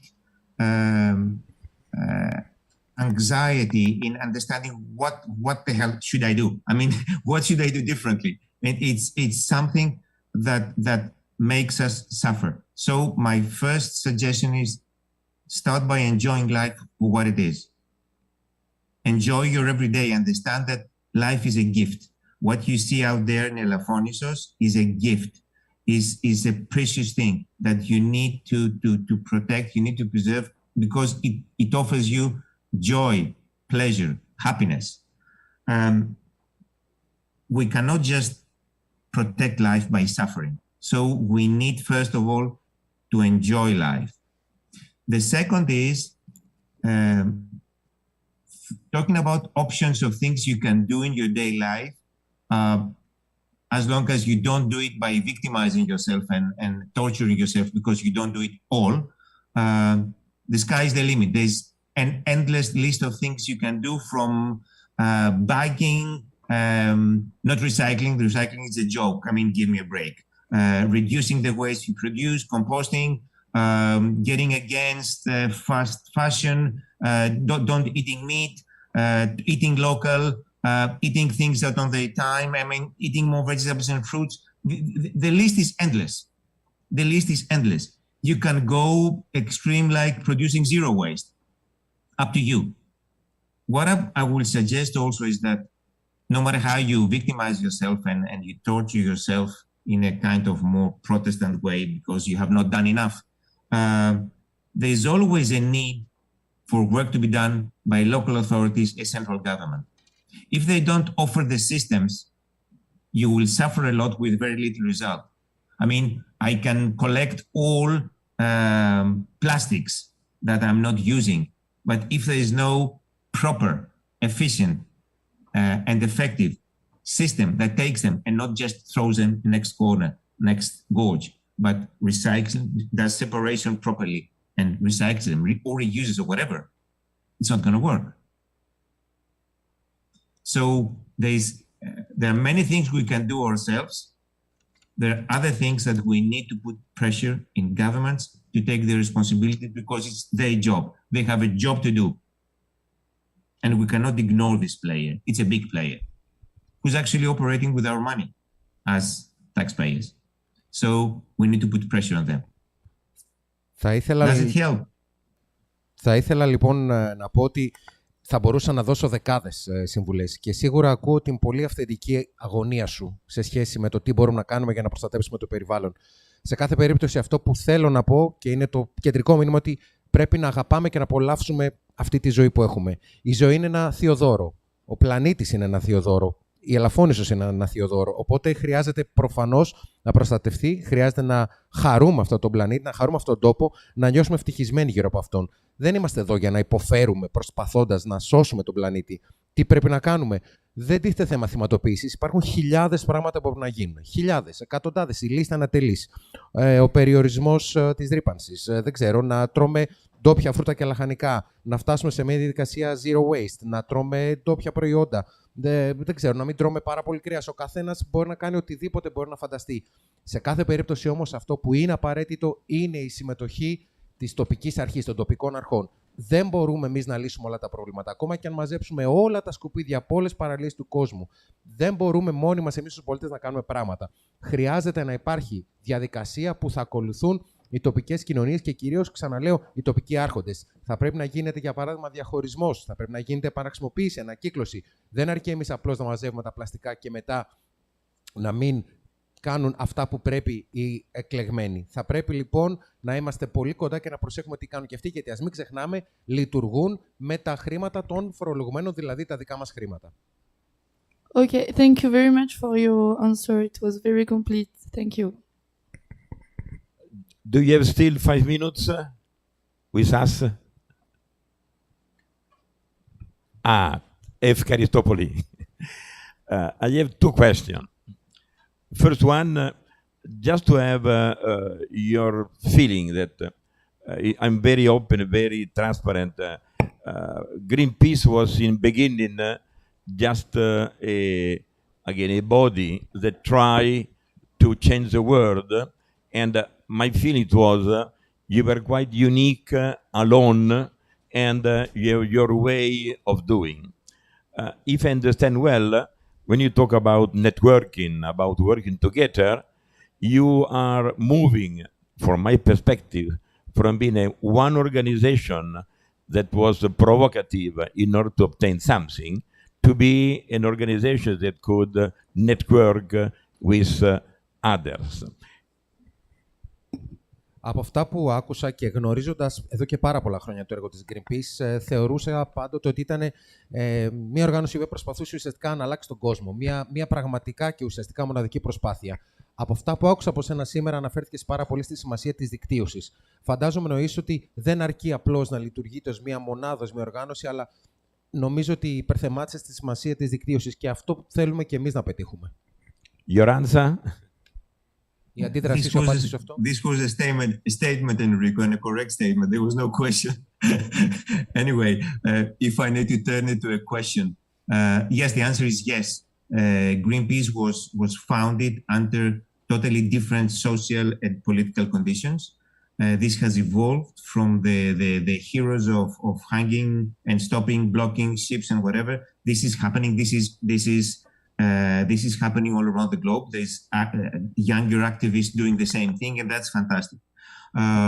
Greenpeace has been raising the flag of climate change 30 years ago, and climate change is now the main topic in the political agenda. So we need to move forward and see what is the new role of Greenpeace. If I want to be challenging even myself, but you too, I would argue that, okay, climate change is on the top of the political agenda. So what? Did we stop emitting CO2? Actually, emissions are still growing. So we still have a long way to go. And the realization from Greenpeace is that we cannot do anything alone. I mean, the big challenges we are facing, and I'm not talking about local challenges that need to be up to local communities and local initiatives, but global challenges like deforestation, like the whole agriculture system, food and agriculture system, like climate, ozone layer, oceans. This is something that cannot be dealt locally. So we need to find these links to build and maintain these links, local, national, global. And yes, the value of networking, the value of all of us being there, even by losing our identity and identifying and creating and finding new roles, that's part of the equation, correct? Θα ήθελα να πω ότι, ναι, για να απαντήσω και να το κάνω ερώτημα αυτή την δήλωσή σου τελικά, Ενρίκο, να πω ότι η Greenpeace δημιουργήθηκε πολλά χρόνια πριν υπό άλλες κοινωνικοπολιτικές συνθήκες. Ο ακτιβισμός ήταν και παραμένει ενεργός. Εμείς ξεκινήσαμε να μιλάμε για την κλιματική αλλαγή εδώ και 30 χρόνια. Και ναι, βεβαίως σήμερα βλέπουμε ότι είναι το πρώτο θέμα στην ατζέντα της διεθνούς πολιτικής το ζήτημα της κλιματικής αλλαγής. Αλλά αυτό που βλέπουμε είναι ότι οι εκπομπές διοξειδίου του άνθρακα, αντί να μειώνονται, συνεχίζουν να αυξάνονται. Άρα λοιπόν, ναι, προφανώς δεν είμαστε μόνοι μας, αλλά τα προβλήματα είναι ακόμα εκεί. Και είναι παγκόσμια πλέον, είναι προβλήματα παγκόσμια, οικουμενικά. Μιλάμε για αποψήλωση των δασών, μιλάμε για τους ωκεανούς. Όλα αυτά όμως πλέον δεν μπορούν να επιληθούν από μία οργάνωση. Οπότε, ναι, η δικτύωση και η συνεργασία είναι λέξεις κλειδιά. Πρέπει να συνεχίσουμε να υπάρχει μία συσχέτιση μεταξύ του τοπικού, του εθνικού και του υπερεθνικού. Ναι στη δικτύωση, ναι στις προσπάθειες που θα γίνουν από κοινού. Second point, I believe, Nikos. First one, thanks a lot for your transparency and your real openness on your speech and your way of thinking. We are a very young association. We try to do our best. Can I ask you if you could be part of our network? You are saying that in the Peloponnese there is a lot of other association activity. You have a big experience. We are just a baby as an organization in front of yours. Can you help us in this area, number one? And number two, I believe that your authority, it is so strong, and your brand, Greenpeace, it is so strong, that this kind of message, if you could help us coming once in Elafonisos, not when it is windy day, but with a sunny day, in order to have, we could organize a meeting with the municipality, because I believe that having what we believe as it is exactly what we are saying. If we say something, we are seeing just a young organization that try to change. You, with your experience, your words are bold experience, are bold words. Θα ήθελα λοιπόν να σε ευχαριστήσω για αυτό την ευρύτητα πνεύματος που έχεις. Εμείς, όπως αντιλαμβάνεσαι, είμαστε ένας πολύ νέος, ένας πολύ φρέσκος οργανισμός. Θα ήταν χαρά και τιμή για εμάς αν θα μπορούσες και αν θα ήθελες κι εσύ ως Greenpeace και ατομικά να συμμετάσχεις σε αυτό το δικό μας δίκτυο.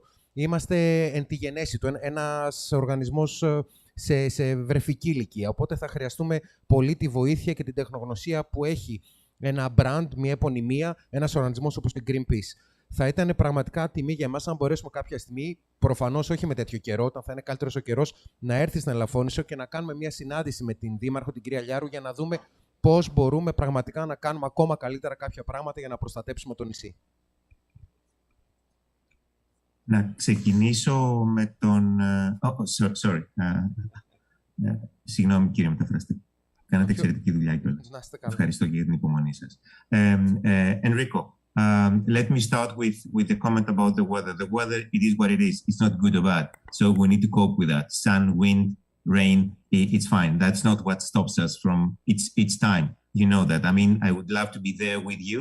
And not just me, others too, but time is a pain, whatever.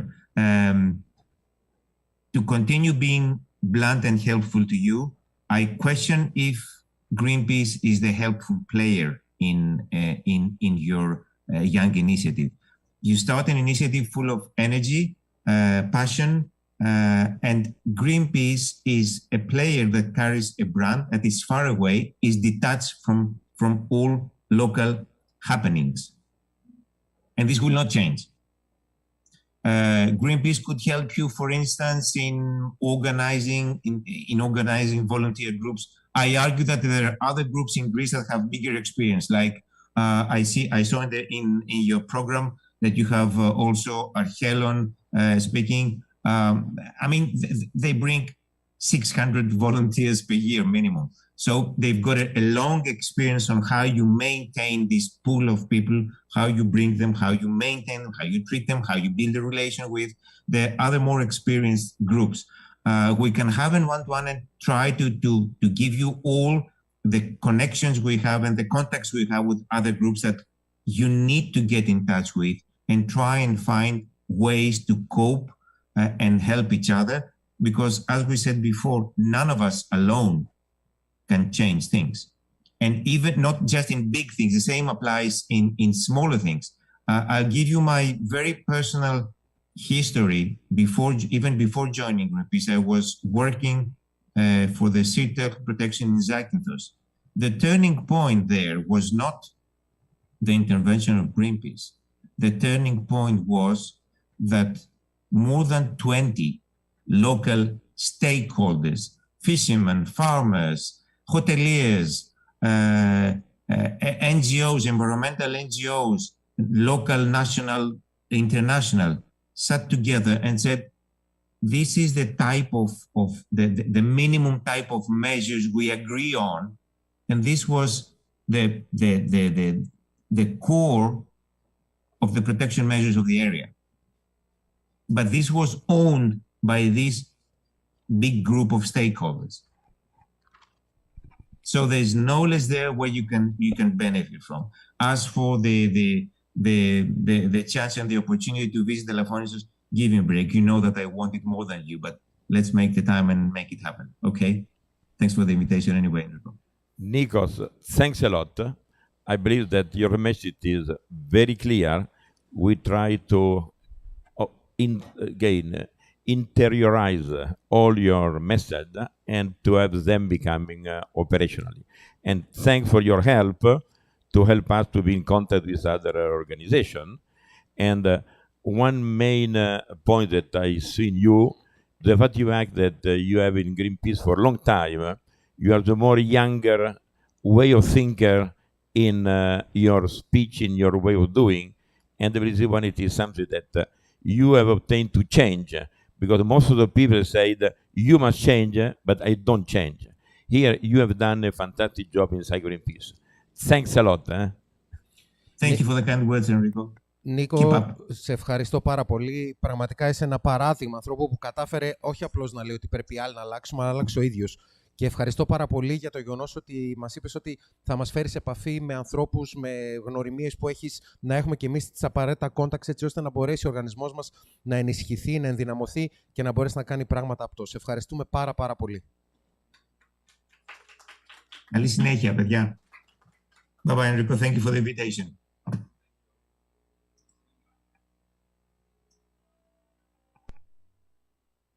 Thanks a lot. Now we have the next slot with WWF, and we have Konstantinos, our friend. They will give us the WWF view, what they're doing in Greece, and also how we could partner with them. They have, again, everybody know WWF, and I believe that what you said, Nikos, now it is networking together with other associations. It is a very important point for the future.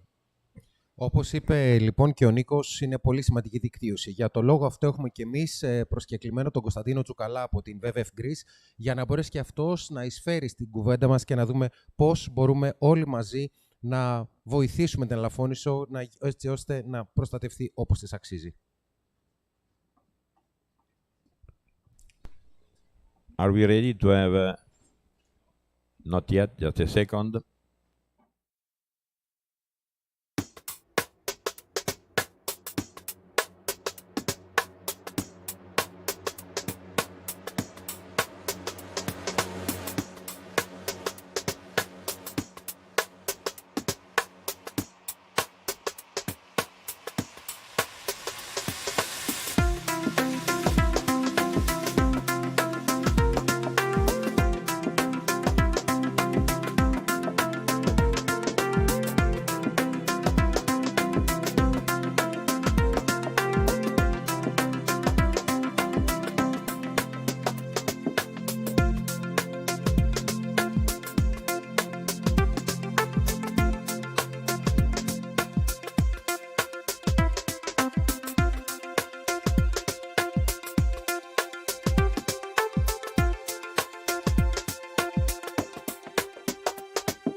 δείτε την οθόνη σας κανονικότατα.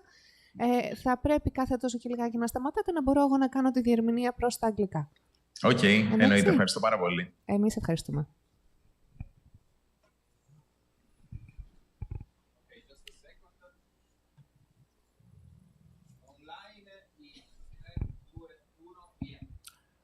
Hello, good morning still. We are always in Elafonisos. The wind continues to blow.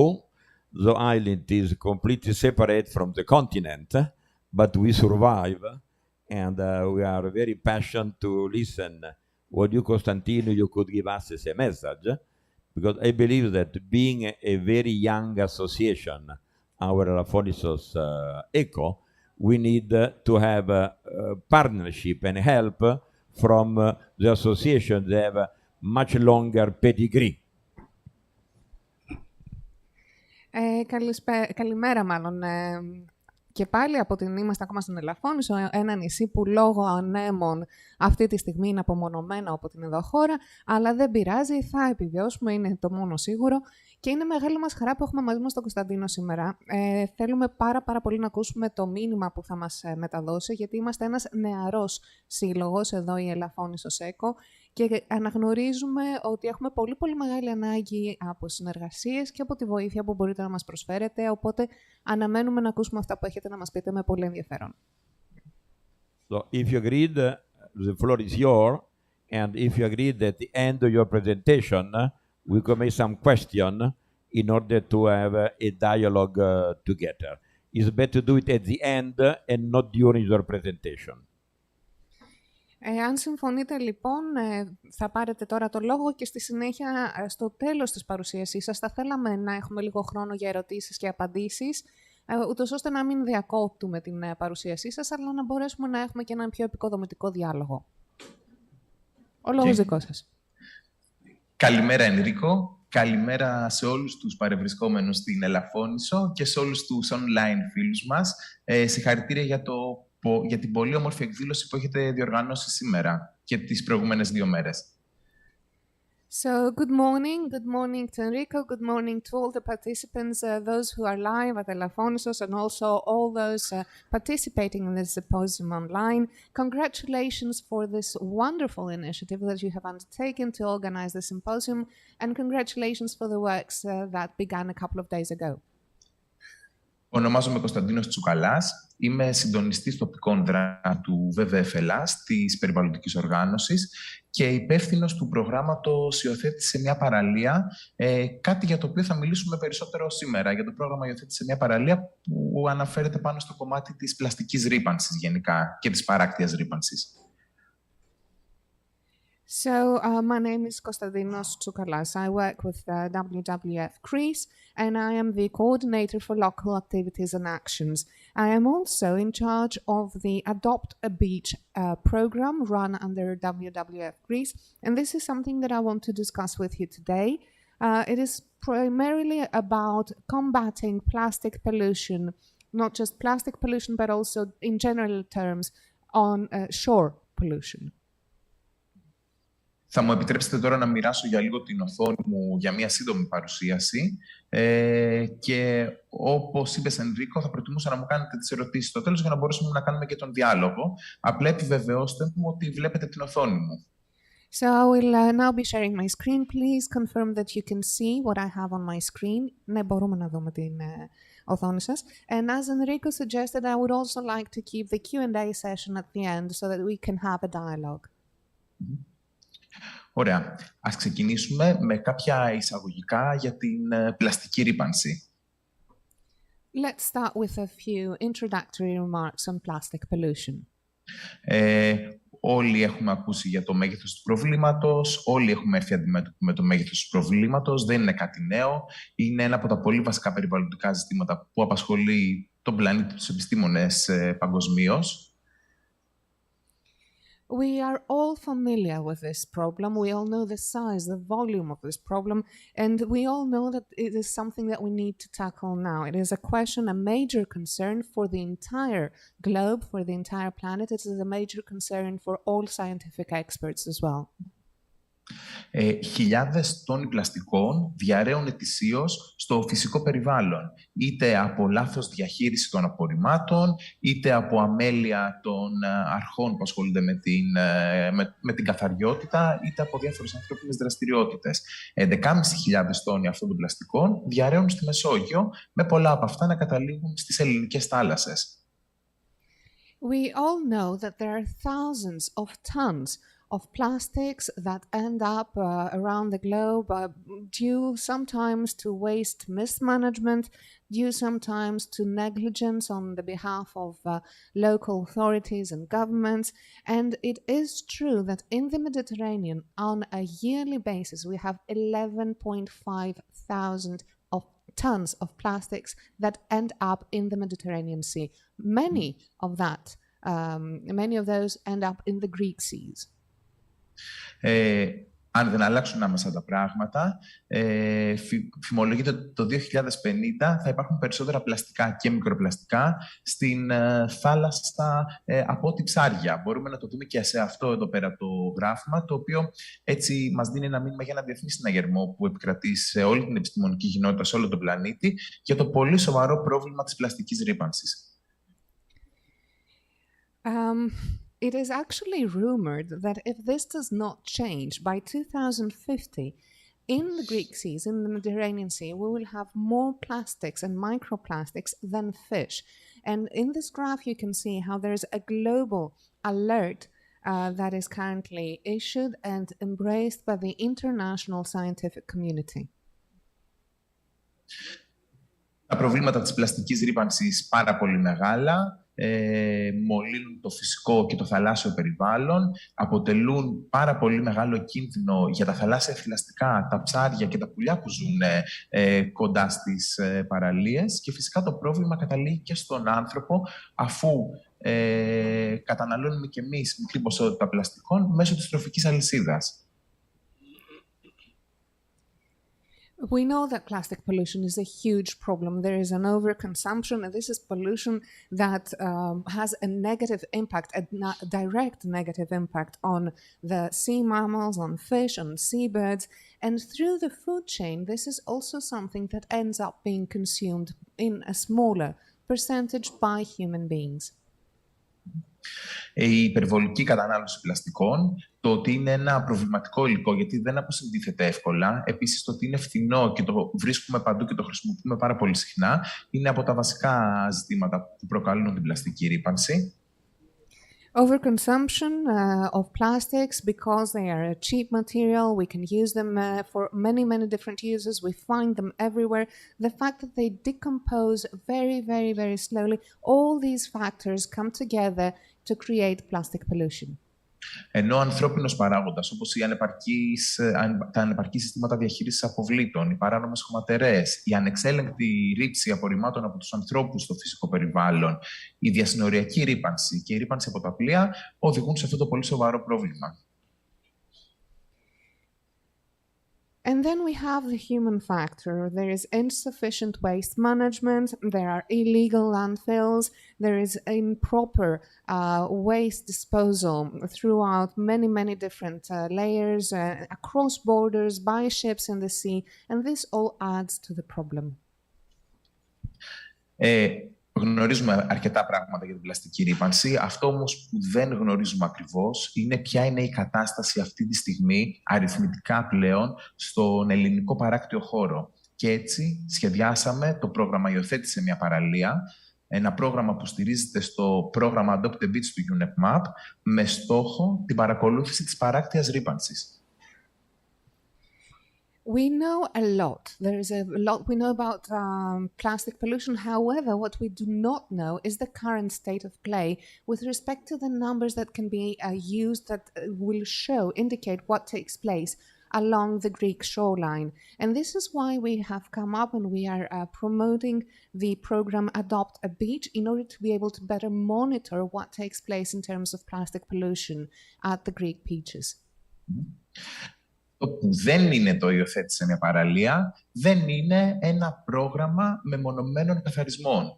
το σημειώνουμε αυτό. Όχι ότι οι καθαρισμοί είναι βλαβεροί για το περιβάλλον. Προφανώς και οι καθαρισμοί παραλίων είναι κάτι πάρα πολύ σημαντικό. Αλλά εμείς προσπαθούμε να πάμε ένα βήμα παραπέρα για να αντιληφθούμε τι πραγματικά συμβαίνει εκεί έξω, αναφορικά με τον όγκο, την αλλαγή και τη σύσταση των απορριμμάτων στις παραλίες από εποχή σε εποχή. So one thing that I would like to point out is that Adopt a Beach is not a program about individual separated cleanup operations. Yes, cleaning up beaches is very important. It is extremely important. However, we are trying to take, with this program, we are trying to take things one step further, and we're trying to monitor and understand the type of pollution, the way it is dispersed throughout the different seasons, and exactly what takes place in Greek shores. Είναι μια δράση citizen science, είναι μια δράση επιστήμης των πολιτών.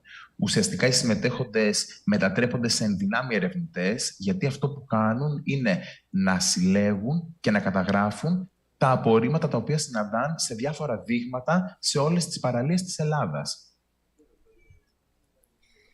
So this is a citizen science approach, meaning that all participants in those programs are potential researchers, because what they have to do is not just gather the waste that is to be found on the beaches, but also register, separate, and that allows us to have a better understanding, a better image of the waste that can be found on our beaches.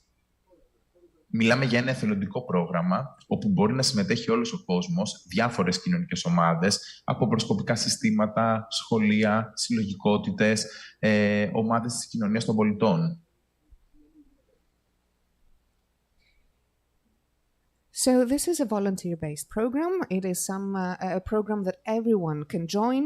It can be scouts, it can be schools, it can be people from civil society organizations.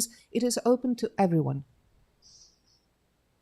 Ο σκοπός του προγράμματος τώρα, αρχικά, είναι να ευαισθητοποιήσουμε και να κινητοποιήσουμε τους πολίτες για τη μείωση των πλαστικών μιας χρήσης.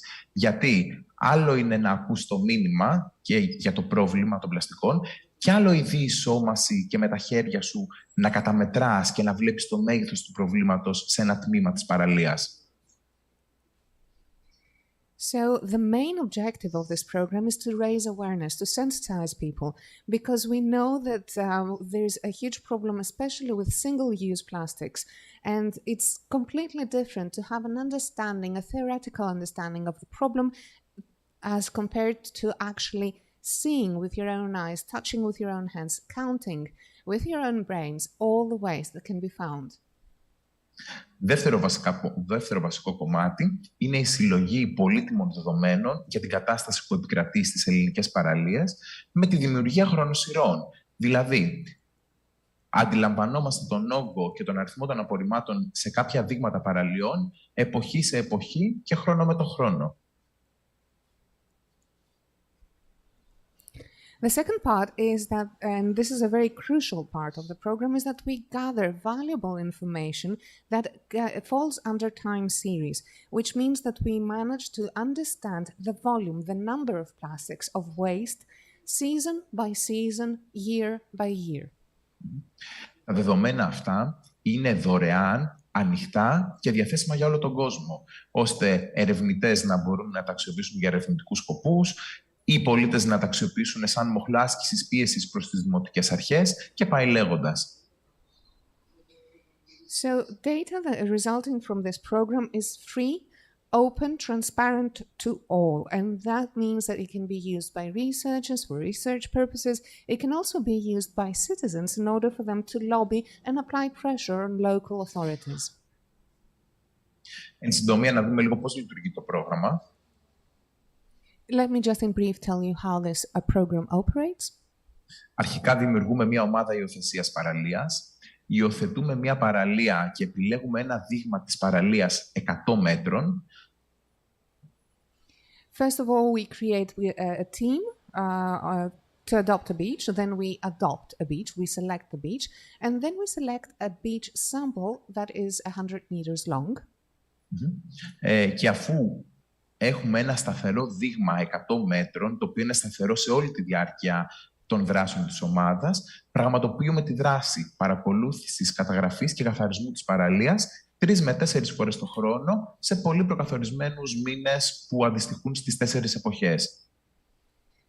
And once we have selected the steady sample of the beach, what we do is that this is a sample that will be used throughout the year. So we will conduct cleanup actions 3-4 times a year at specific times, at the specific months of the regarding the sample of this adopted beach, so that we know what takes place throughout the year. Ουσιαστικά, από τα 100 μέτρα συλλέγουμε όλα τα απορρίμματα, τα καταμετράμε 1 προς 1, δεν μετράμε δηλαδή όγκο, βάρος, σακούλες, μετράμε τεμάχια, τα καταγράφουμε και τα ανεβάζουμε στη βάση δεδομένων. So, what we do is that we gather all waste irrespective of what it consists of. And then we measure. We measure means that one by one, item per item, we record what we have found and we upload the findings as data on the database. Τα υλικά του προγράμματος που μπορεί να κατεβάσει οποιοσδήποτε είναι οδηγίες, είναι ένα application που κάνει πολύ πιο εύκολο το ανέβασμα των δεδομένων, κάποιες οδηγίες σε βίντεο, εκπαιδευτικό υλικό για τα σχολεία φυσικά και η ιστοσελίδα Adopt a Beach του WWF. Και μετά πάμε να δούμε λίγο τα αποτελέσματα του προγράμματος. So some of the materials used for this Adopt a Beach program, of course, we've got guidelines, we've got video tutorials, we've got an application that makes uploading the data of our findings that much more easier. And of course, we've got specific educational materials addressed to schools and the educational framework, and the Adopt a Beach web page of WWF Greece. Από το Μάιο του 2021 που ξεκίνησε το πρόγραμμα επίσημα μέχρι και σήμερα, έχουμε εκδώσει την πρώτη ετήσια έκθεση αποτελεσμάτων.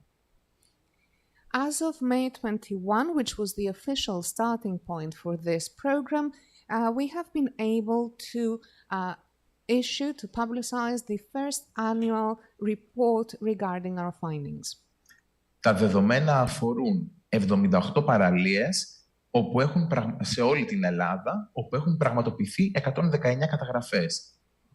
This data pertains to 78 beaches throughout the entire Greek territory, and it has to do with 119 registries, recordings that have taken place. Όπως βλέπουμε και στο διάγραμμα δεξιά, το μεγαλύτερο ποσοστό των απορριμμάτων, σχεδόν το 85%, αποτελείται από τεχνητά πολυμερή υλικά, κοινώς τα πλαστικά. And as you can see from the pie chart, 85% of the waste found, approximately, is artificial polymers, what we all know and refer to as plastics. Μόλις 4 απορρίμματα αποτελούν το 50% των συνολικών απορριμμάτων που βρέθηκαν και μετρήθηκαν από τις ομάδες. So 4 types of waste alone account for approximately 50% of the overall volume of waste detected. Ο συνήθις ύποπτος στην Ελλάδα, αν και ήταν κάτι αναμενόμενο, είναι τα αποτσίγαρα και τα φίλτρα από τα τσιγάρα. So something that was expected, that we have expected to see, of course, is anything related to smoking products. Fags and filters from rolled cigarettes. Ακολουθούν τα κομμάτια πλαστικών από 2,5 εκατοστά και πάνω,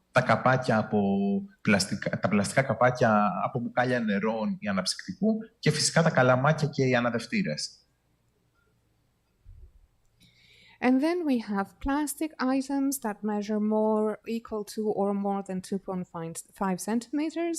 We also have plastic caps of bottles for soft drinks or water. And then, of course, we also have straws, lots of plastic straws. Σε αυτό το διάγραμμα μπορούμε να δούμε τα 20 συχνότερα ευρήματα στις ελληνικές παραλίες σε όλη την Ελλάδα. Μπορείτε να ρίξετε μια ματιά και φυσικά μπορείτε από το site του WWF να κατεβάσετε την πρώτη ετήσια έκθεση αποτελεσμάτων για να μπορείτε να δείτε αναλυτικά τι επικρατεί σε όλες τις υιοθετημένες παραλίες. So on this slide, you can see the 20 most usual findings that we have detected throughout the Greek territory. And of course, apart from this slide, you can always visit the WWF site and you can download from there the annual report that has an analysis of all the waste that has been found and all the findings so far. Η σημερινή εικόνα του προγράμματος, τώρα τον Μάιο του 2022, είναι αυτή που βλέπουμε εδώ. 112 παραλίες, έχουν υιοθετηθεί από 100 ομάδες, έχουν ήδη πραγματοποιηθεί 172 καταγραφές και έχουν ανασυρθεί 128.854 ευρήματα. So the current state of play regarding the program, as you can see on the slide, as of May 2022, so today, we have 112 beaches that have been adopted. We have 100 teams implicated in this effort, 172 recordings have taken place, and more than 128,000 findings have been collected. Αυτό που θέλω να τονίσω και το βασικό κομμάτι του προγράμματος είναι η ενεργή συμμετοχή της κοινωνίας των πολιτών. What I really want to stress, and that is a major, a key part of this program, it's the active participation of organizations, of civil society organizations. Γιατί προφανώς για μια οργάνωση, για μια ομάδα, δεν είναι εφικτό να συλλέγει δεδομένα από όλες τις παραλίες από όλη την Ελλάδα. Because, of course, as you can tell, it is impossible for a single organization, for a single team, to be able to gather information from the entire Greek territory. Προς τιμήν λοιπόν των ομάδων που έχουν συλλέξει όλα αυτά τα πολύτιμα δεδομένα, αλλά και για να καταλάβετε λίγο καλύτερα πώς λειτουργεί το πρόγραμμα και πώς δουλέψαν οι ομάδες, αλλά και τις μαρτυρίες τους, θα ήθελα να δούμε ένα πολύ σύντομο βίντεο ντοκιμαντέρ, το οποίο δεν παίρνει πάνω από 5-6 λεπτά.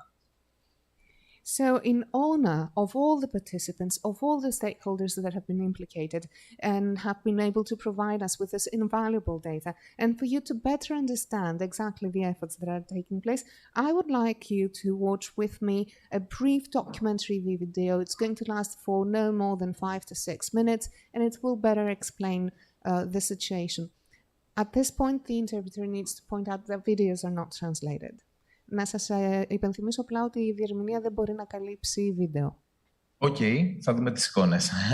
Very well, we will just look at the images then.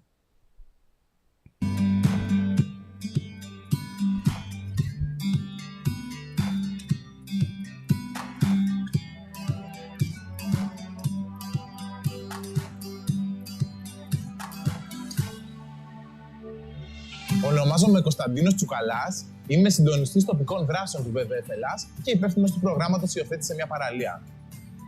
Το πρόβλημα της πλαστικής ρύπανσης στην Ελλάδα είναι αρκετά έντονο.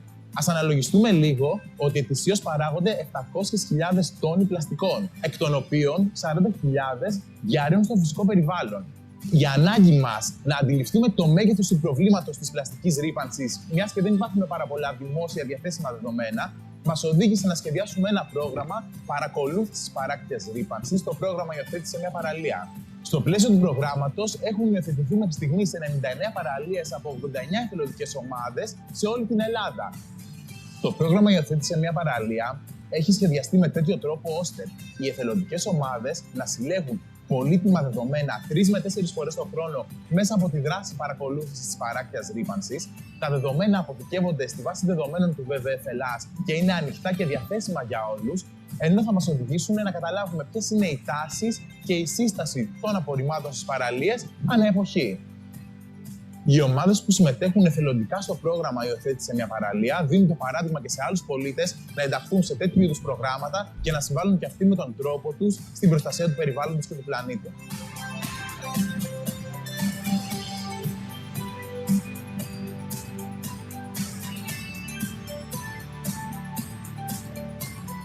Μια μέρα στο σκόπο, λήξη πρώτη. Ονομάζομαι Αντώνης Ευαγγέλου. Είμαι αρχηγός του τρίτου συστήματος αεροποσκόπων Λάρισσας. Ασχολούμαι με τον προσκοπισμό αρκετά χρόνια, ασχολούμαι από το 1992 περίπου. Εμείς, στα πλαίσια του προγράμματος Υιοθέτηση σε μια παραλία, υιοθετήσαμε την παραλία Παπακώστα. Μια παραλία την οποία επισκεφτόμαστε συχνά εμείς οι Λαρισαίοι και την γνωρίζουμε. Όταν φτάσαμε στην αρχή στην παραλία, με την πρώτη ματιά μας φάνηκε αρκετά καθαρή. Θεωρήσαμε ότι δεν θα χρειαστεί να έχουμε πολλή δουλειά.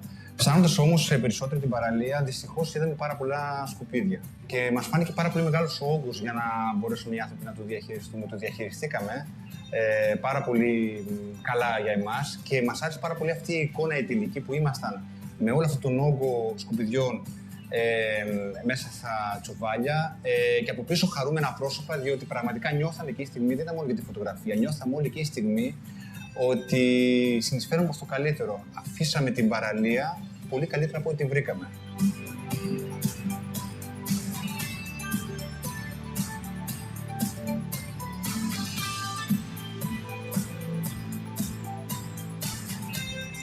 Ονομάζομαι Κέλλη Γαριφαλή, μένω εδώ στην Άξο τον τελευταίο χρόνο και συνεργάζομαι με οργανώσεις της κοινωνίας των πολιτών, διαχειριζόμενοι έργα περιβαλλοντικού χαρακτήρα. Αυτό που με έκανε να δηλώσω συμμετοχή στο πρόγραμμα «Υιοθέτησε μια παραλία» είναι ο εθελοντικός του χαρακτήρας, το ότι αναφέρεται σε ομάδες που θα κάνουν αυτές τις δράσεις, αλλά ακόμη παραπάνω ότι έχει να κάνει με το περιβάλλον και την παράκτια ρύπανση που μας απασχολεί πολύ. Και ακόμη ένα βήμα παραπέρα, ότι δίνει τη δυνατότητα στον πολίτη να γίνει πιο ενεργός και να συμβάλλει στην επιστημονική έρευνα. Υιοθετήσαμε την παραλία του Αγίου Γεωργίου, εδώ κοντά στη χώρα, ακριβώς γιατί είναι πολύ εύκολα προσβάσιμη. Γίνεται επισκέψιμο από πολύ κόσμο, οπότε έχει ενδιαφέρον να παρακολουθήσουμε την πορεία της ρύπανσης. Τα πιο συχνά απορρίμματα που έχουμε βρει είναι πλαστικά καλαμάκια, πλαστικά ποτηράκια του καφέ, πλαστικές σακούλες. Και από την άλλη μεριά πάρα πολλά μικροπλαστικά που έχουν διαλυθεί. Βλέποντας τον όγκο των πλαστικών απορριμμάτων στις παραλίες, θα ήθελα να υπενθυμίσω και στον εαυτό μου ότι υπάρχουν εναλλακτικές είδη. Μπορούν να χρησιμοποιήσουν άλλα πράγματα αντί του μίας χρήσης πλαστικού για τον καφέ τους, για το φαγητό τους, για τις καθημερινές τους συνήθειες.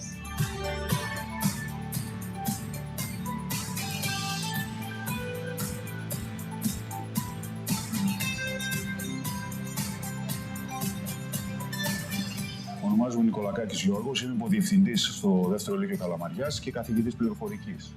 Στο πρόγραμμα «Υιοθέτησε μια παραλία» με κινητοποίησε να συμμετάσχουμε ως σχολείο, η θέση του σχολείου, γιατί βρισκόμαστε μπροστά στη θάλασσα και βλέπουμε σχεδόν καθημερινά να ξεβράζονται διάφορα σκουπίδια και απορρίμματα μπροστά στο σχολείο μας και στην περιοχή γύρω από το σχολείο μας. Όταν ήμουν εγώ στην ηλικία τους, δεν είχαμε ιδέα για την ρύπανση από το πλαστικό και τι μπορεί να γίνει στο μέλλον, οπότε χρησιμοποιούσαμε αλόγιστα πλαστικά. Τώρα θεωρώ ότι είναι πολύ πιο συνειδητοποιημένα, ήδη έχει αρχίσει και γίνεται και οικιακή χρήση άλλων ειδών εκτός πλαστικού για καλαμάκια ή για άλλα είδη, μαχαιροπύρουνα κτλ. Είχαμε μεγάλο αριθμό συμμετοχής εξ αρχής στη δράση αυτή, γι' αυτό και επιλέξαμε 2 τμήματα, δηλαδή περίπου 48 παιδιά είναι τα 2 τμήματα που έχουμε.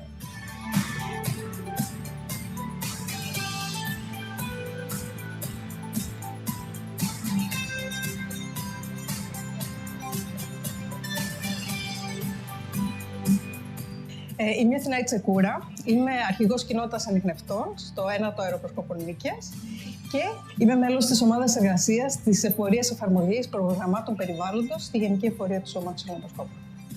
Το Σώμα Αεροπροσκόπων συμμετέχει ως στρατηγικός εταίρος στο πρόγραμμα «Υιοθέτησε μια παραλία» και ξέρουμε πολύ καλά πόσο σημαντικό είναι το κομμάτι της πλαστικής ρύπανσης, γιατί ως πρόσκοποι ένα πολύ μεγάλο κομμάτι της ζωής μας της προσκοπικής είναι στη φύση.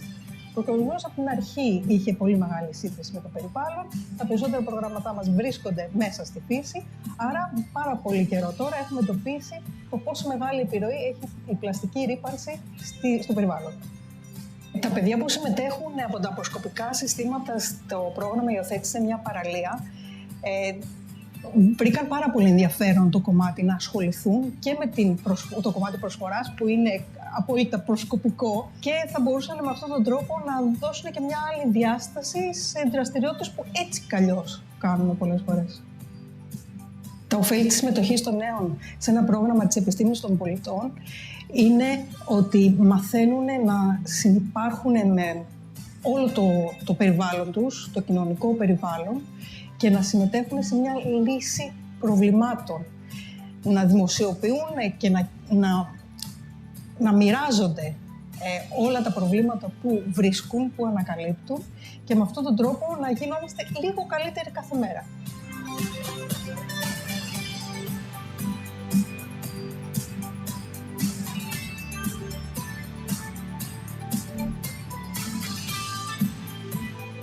Είμαι ο Θοδωρής Μαραντίνης και είμαι τραγουδιστής στο όνειρά μου. Το πρόβλημα της πλαστικής λιπασής με προβληματίζει ιδιαίτερα και πολύ έντονα. Είναι πολύ μεγαλύτερο από όσο νόμιζα, οπότε φαντάζομαι από όσο νομίζει και ο περισσότερος κόσμος. Οπότε είναι πολύ σημαντικό να μπούμε ενεργά σε αυτό και να δώσουμε λύσεις. Είναι κάτι που έχει αρχίσει να με προβληματίζει πολύ και θεωρώ ότι όλους μας πρέπει να μας αγγίξει. Είναι πολύ μεγάλο, πολύ μεγαλύτερο από όσο νόμιζα τελικά αυτό το πρόβλημα. Ως πρεσβευτές του ΒΒΕ και συγκεκριμένα στο πρόγραμμα Υιοθέτησε μια παραλία και ακόμα πιο ειδικά για μας την παραλία στο Θυμάρι, θα ήθελα να πω ότι ο καθένας μπορεί να βοηθήσει, να λάβει δράση και να μπορέσουμε έτσι να διεκδικήσουμε ένα καλύτερο αύριο για μας και τα παιδιά μας. Να μπούμε στο ρυθμό για ένα ζωντανό πλανήτη.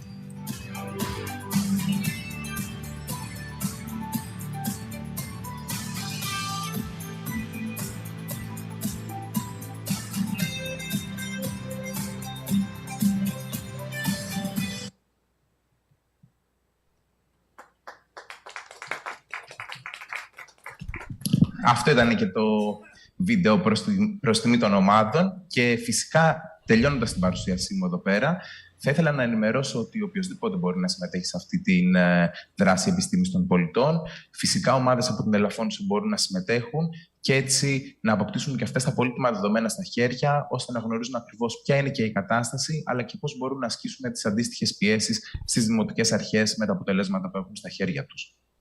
Now, allow me to thank you, first of all, for inviting me to this event. Moreover, that video was to honor all the volunteers who have been doing all this excellent job. Needless to say that we are here to support, to help you in any given way. And of course, if the people of Elafonisos wish to participate in this initiative, they are more than welcome. And through their work, they will be able to exercise some pressure on the local authorities and especially the municipal authorities. Thanks a lot, Konstantinos. You did very, very interesting presentation. I have one practical question. Today we are, around the 20th of May. If we want to start to enter in your program into adopt a beach for the summer 2022, is still feasible or will be late? Η ερώτησή μου είναι πάρα πολύ απλή και είναι ξεκάθαρη. Είμαστε σήμερα 20 Μαΐου. Μπορούμε εμείς οι άνθρωποι της Ελαφωνήσου, ενώ πρόκειται να ξεκινήσει και η τουριστική σεζόν, να μπούμε στο πρόγραμμα του Adopt a Beach, να υιοθετήσουμε μια παραλία για το καλοκαίρι που έρχεται, δηλαδή για την περίοδο του καλοκαιριού 2022? Εννοείται ότι μπορείτε να υιοθετήσετε μια παραλία. Απλά το θέμα είναι ότι η υιοθεσία δεν διαρκεί μόνο για το καλοκαίρι του 2022. Θα ξεκινήσετε το καλοκαίρι του 2022 και ανά 2 μήνες θα συνεχίσετε κανονικά τη δράση και μέσα στο φθινόπωρο, το χειμώνα και την άνοιξη. Αυτός είναι και ο σκοπός του προγράμματος, η συλλογή δεδομένων σε όλη τη διάρκεια του χρόνου. Now, allow me to say that beyond any doubt, you can participate at the Adopt the Beach program right now, but allow me also to inform you that you should be able to participate in this event all year round. In other words, we collect data every 2 months. In other words, during fall 2022, during winter 2022, you should be able to participate in the data collection so we can have a holistic image of what is actually the status of the island. You talk about proscopies that could help. The question is, what it is normally, in your experience, the municipality activity versus an NGO that could help to adopt a beach? Μίλησες για την εισφορά των προσκόπων. Το ζήτημα είναι τι μπορεί να κάνει ο Δήμος και τι μη κυβερνητικές οργανώσεις. Ποιος πιστεύεις ότι είναι ο πιο κατάλληλος φορέας για να υλοποιήσει τέτοιου είδους προγράμματα? Θεωρώ ότι όλοι μπορούν να συμμετέχουν σε ένα τέτοιο είδους πρόγραμμα, αν έχω καταλάβει καλά. Συγκεκριμένα, το Σώμα Ελλήνων Προσκόπων είναι στρατηγική εταίρη στο συγκεκριμένο πρόγραμμα, υιοθετώντας πολλές παραλίες ανά την Ελλάδα. Η τοπική αυτοδιοίκηση και οι τοπικές αρχές, βέβαια, εκτός από τη συμμετοχή τους σε ένα τέτοιο πρόγραμμα, μπορούν να κάνουν και πολλά παραπάνω. Όπως, για παράδειγμα, μια σωστή διαλογή και διαχείριση των απορριμμάτων. Τι είναι το 2022, δεν μπορούμε να βλέπουμε παραλίες χωρίς κάδους ή με ξέχυλους κάδους, όπου τα απόρριμματα διαρρέουν στο φυσικό περιβάλλον. Now, of course, yes, Proscopy, the Scouts are a strategic partner of this project. And at the same time, local authorities have equally a very important and crucial role to play. In other words, we cannot afford not having a pre-selection of waste on behalf of the municipal authorities. And of course, whenever you have these waste bins on the different beaches, once again, these waste bins should not be full of garbage, full of waste, and these waste to be, on the actual beach. Interesting point. Or my question is, you collect. It's very interesting what you are doing. The collection give you a statistic, but what you do, or what will be done when you adopt a beach? All the different garbage, it go where after? You take care also about what it is the next step, or it is just to have an information in order to know what it is the situation? Η ερώτησή μου είναι, μετά από αυτή τη διαδικασία του προγράμματος Adopt a Beach, εσείς που συλλέγετε όλα αυτά, για παράδειγμα τα πλαστικά, εισφέρετε και στα επόμενα βήματα, δηλαδή του τι γίνεται μετά, πού πηγαίνουν αυτά τα σκουπίδια, ή τελειώνει εκεί ο δικός σας ρόλος και η δική σας δουλειά? Αρχικά, εδώ να ξανατονίσω ότι το πρόγραμμα είναι η καρδιά του προγράμματος. Δεν είμαστε απαραίτητα εμείς ως ΒΒΕΦ, αλλά είναι οι εθελοντικές ομάδες που συμμετέχουν. Αυτές είναι που συλλέγουν και τα απορρίμματα και τα διαχειρίζονται. Έχουν σαφείς οδηγίες για το τι θα τα κάνουν μετά. Πολλά από τα απορρίμματα που συλλέγουμε από καθαρισμούς παραλιών, δυστυχώς δεν ανακυκλώνονται, γιατί έχουν χάσει την ιδιότητά τους λόγω φθοράς από το νερό, από τον αέρα, από την τριβή που έχουν με το φυσικό περιβάλλον. Επομένως, δυστυχώς πολλά από αυτά καταλήγουν σε σκουπίδια. Ενώ αν είναι σε καλή κατάσταση, φυσικά και μπορούν να ανακυκλωθούν. Το ΒΒΕΦ τώρα, με άλλες δράσεις πολιτικής με τις οποίες ασχολείται, συμβάλλει στο να αλλάξει το σύστημα διαχείρισης και συλλογής των απορριμμάτων, και γενικά η άποψή μας είναι αυτή, ότι το κράτος θα πρέπει λίγο να προσπαθήσει περισσότερο για μια πιο σωστή διαλογή και διαχείριση όλων των απορριμμάτων και όχι μόνο αυτών που συλλέγουμε από τις παραλίες. Now, once again, allow me to say that the crucial partner in this project are the different group of volunteers. But of course, as WWF, we provide guidelines on how this waste should be managed.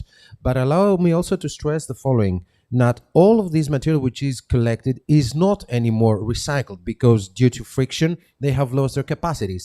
Still, some of them, they go to the different wastelands, but I guess that there are some materials that could be recycled, but WWF, via different policy actions, is to support and inform the state that they should do more about recycling and pre-selection. Okay, another point just to ask to you. When you adopt a beach and you keep adopting a beach for a while, did you see that after adopting a beach, this beach it is cleaner, or it remain on the same that it was done in beginning? Η ερώτηση είναι η εξής. Όταν προχωράτε στην υιοθεσία μιας παραλίας μέσω του προγράμματος Adopt a Beach, και αφού έχετε προφανώς προβεί στους αντίστοιχους καθαρισμούς, βλέπετε μετά η παραλία να παραμένει καθαρή ή να επανέρχεται στην προτέρα άσχημη εντός εισαγωγικών κατάσταση? Θα μπορούσα να απαντήσω και με μία ερώτηση. Όταν κάνουμε δράσεις καθαρισμού σε μια παραλία, μετά από ένα διάστημα δεν βλέπουμε πάλι την ίδια κατάσταση που επικρατούσε πριν από τον καθαρισμό. Μπορεί να συμβαίνει κάτι αντίστοιχο και τώρα. Αυτό όμως που έχει σημασία είναι να περάσουν λίγο οι δεύτερες χρονοσυρές, δηλαδή να πούμε στο δεύτερο χρόνο και να δούμε λίγο αν υπάρχει μια αλλαγή στην αυξομοίωση. Και φυσικά το σημαντικότερο κομμάτι εδώ πέρα, όπως είπα και στην αρχή της παρουσίασης, είναι ότι αυτό που κάνουμε είναι να ευαισθητοποιούμε τον κόσμο, μετατρέποντάς το σε ενδυνάμει ερευνητή μέσω του Citizen Science προγράμματος, ώστε να μειώσει και ο ίδιος την κατανάλωση πλαστικών και να αλλάξει και ο ίδιος τις συνήθειες για να μπορούμε να έχουμε πιο καθαρές παραλίες. Επομένως, στην ερώτηση του αν η παραλία μετά από μια τέτοια δράση είναι πιο καθαρή, σημειακά ναι, θα είναι πιο καθαρή. Αλλά μετά τη διάρκεια του χρόνου τα πράγματα αλλάζουν, γιατί γνωρίζουμε πώς πάει αυτή η κατάσταση. Πάντα οι παραλίες μας ρυπαίνονται είτε από τον ανθρώπινο παράγοντα που τις επισκέπτεται, είτε όχι. Από τα απορρίμματα δηλαδή που έρχονται από μέσα προς τα έξω. Now, I could simply, let's say, return the question and say that whenever you clean a beach, after a while, you see the same status, same situation. So we need to see the things in the long term. So probably in the second year, things could be better. What we insist on is actually that via such initiatives like Adopt a Beach, we want to engage people. Because via this project of Adopt a Beach, people become researchers.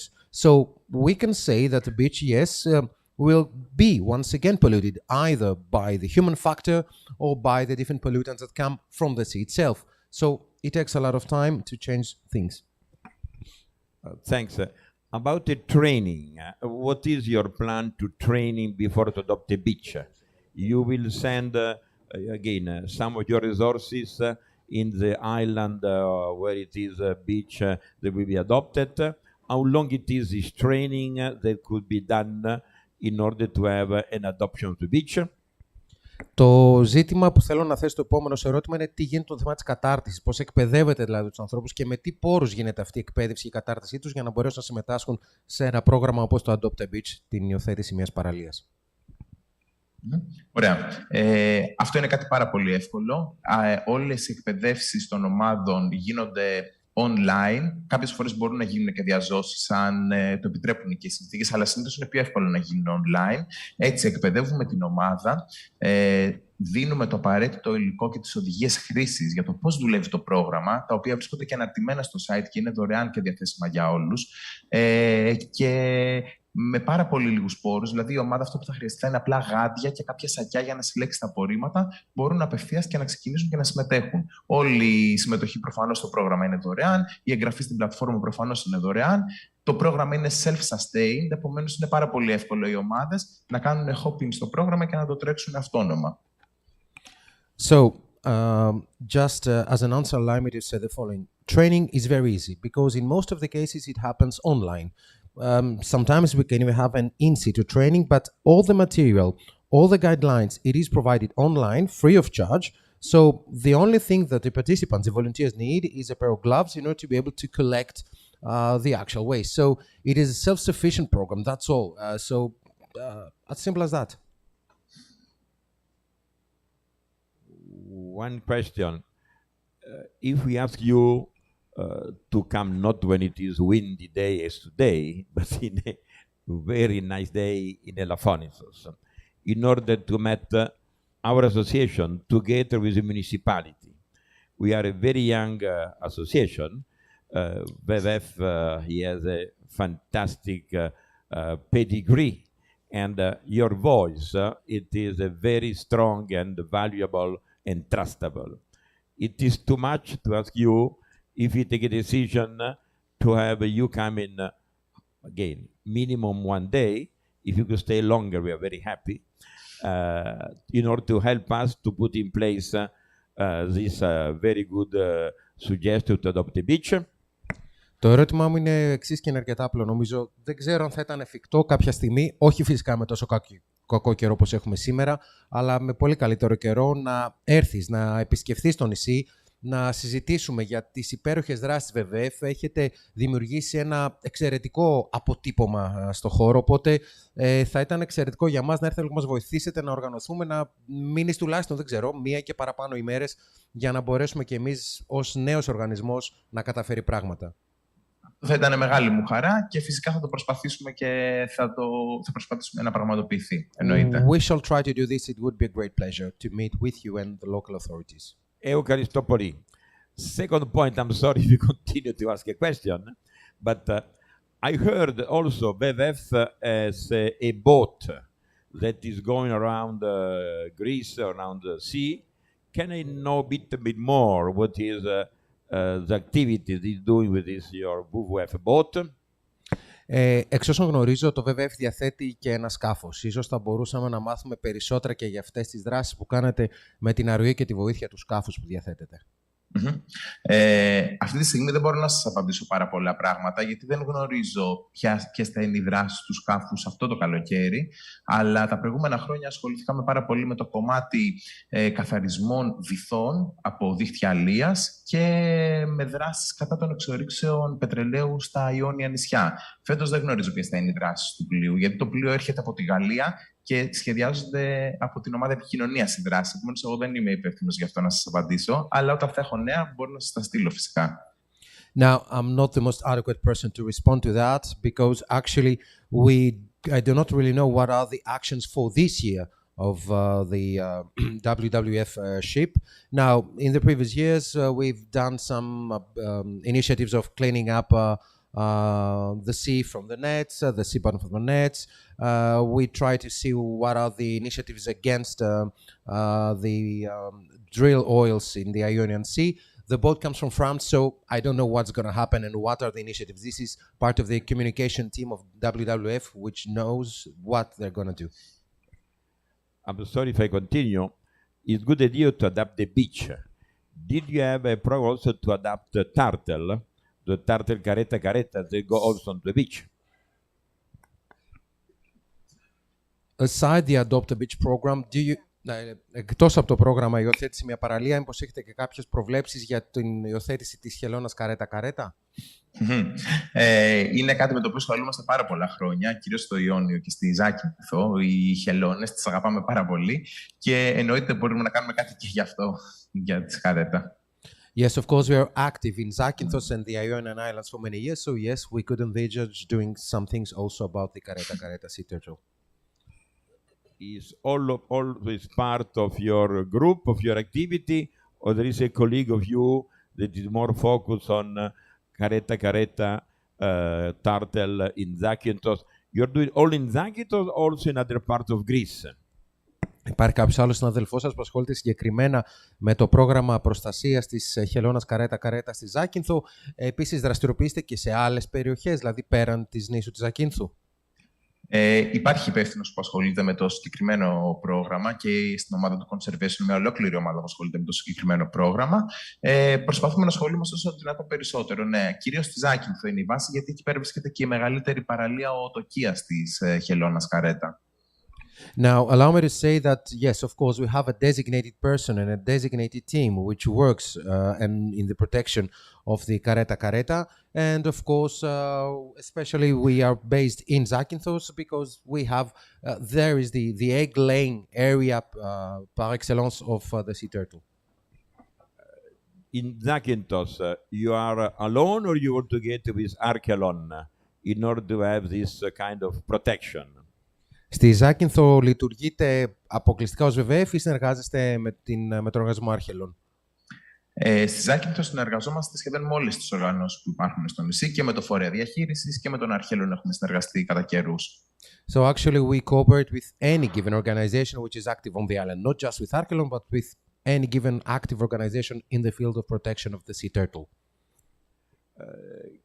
Can we eventually, through your, again, your starting point, to meet and to be in contact what they do in Zakynthos, because again in Elafonisos, around Elafonisos, we don't have the same image and marketing that was done in Zakynthos, that all the tourists are aware that Zakynthos it is a way in which the turtle puts their nest, but also in Elafonisos there are turtles that are coming and they put their nest, and the question is how we could first one have the beach that is clean, the sea that is clean, or the turtle will not eat plastic, but also how can you eventually put in contact with somebody who could help us in this area?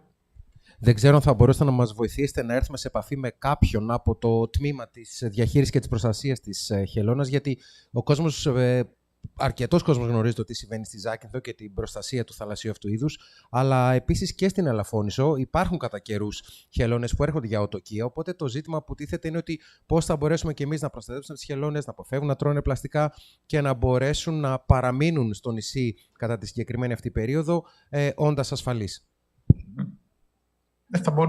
Φυσικά και θα μπορούσαμε να σας φέρουμε σε επαφή με τους υπεύθυνους του προγράμματος για να συζητήσετε οτιδήποτε χρειαστεί. Of course, we can bring you into contact with some people who can help you out in what you can do to protect the sea turtle in and around Elafonisos. Because also Natura 2000, I believe, it is focused on how could help and focus on protect the turtle put their nest, and I believe also it is the Coast Guard that have a role also to play, or Coast Guard are more an administrative player. Γνωρίζω ότι και το πρόγραμμα Natura 2000 ασχολείται με το κομμάτι της προστασίας της θαλάσσιας χελώνας. Δεν ξέρω αν και η ακτοφυλακή, αν το λιμενικό παίζει κάποιο ρόλο ή όχι, απλά ο ρόλος του είναι καθαρά εποπτικός και διοικητικός. Επειδή δεν έχω γνώσεις πάνω στο αντικείμενο πάρα πολλές, δυστυχώς, καλύτερα θα είναι αυτό να το συζητήσετε με κάποιο πιο αρμόδιο από εμένα. Επομένως, καλό θα είναι να μιλήσετε με κάποιον άλλο συναδελφό μου, ο οποίος θα σας εξυπηρετήσει καλύτερα, γιατί εγώ δεν γνωρίζω πάρα πολύ καλά ποια είναι η διαδικασία. I'm not the designated person to respond to that. I do not work in the field of sea turtles, so you need to discuss with somebody who focuses on this particular topic and will provide the appropriate answers. That's all. Thank you. Last, no more after. Sorry. Τελευταία I ερώτηση. know that WWF is sponsor with Paul, the owner of Cocomat, a journey from Athens to Kathmandu, and we are in a very good relation with Paul. It is your area too that work with Paul of Cocomat, because it's very interesting what he's doing. Γνωρίζω ότι υπάρχει και μια συνεργασία του WWF με τον Παύλο τον Ευμορφίδη από την Κόκοματ και το ταξίδι που κάνει από την Αθήνα στο Κατμαντού. Δεν ξέρω αν γνωρίζετε κάτι γι' αυτό ή αν τέλος πάντων όλο αυτό το πράγμα έχει κάποιο επιπλέον όφελος, κάποια προσθέμενη αξία και για τα δικά σας προγράμματα. Αυτό νομίζω πραγματοποιήθηκε πριν 3 χρόνια, αλλά και πάλι δεν είμαι εγώ αρμόδιος για αυτά τα προγράμματα. Σκεφτείτε ότι στο WWF εργαζόμαστε γύρω στα 80 άτομα, γύρω στα 70 άτομα σε 6 διαφορετικά τμήματα. Επομένως, από ό,τι καταλαβαίνετε, δεν μπορώ να είμαι μέσα σε όλα τα τμήματα που ασχολούνται με όλα τα προγράμματα. Άρα, δυστυχώς, δεν μπορώ να σας το απαντήσω και αυτό. Δεν γνωρίζω. Once again, I cannot provide you with an answer for this particular field and this particular topic because A, this project took place 3 years ago, and B, we are 70 people working in WWF. We have 6 different departments, so we do not know everyone what is actually doing. So different departments, different people. First one, thanks a lot. We abuse of your kindest presentation here, and I believe that it is a starting point because we start to have a contact with you some months ago. You were in our list of potential partners. And I'm sure that if you agreed, we will ask you to network with us, to partner with us, and also to put in contact with your colleague. But now that you are with us, you become a partner. We will try take from you maximum that we can. Okay. Ευχαριστούμε πάρα πολύ. Ζητώ συγγνώμη για την κατάχρηση του χρόνου σας.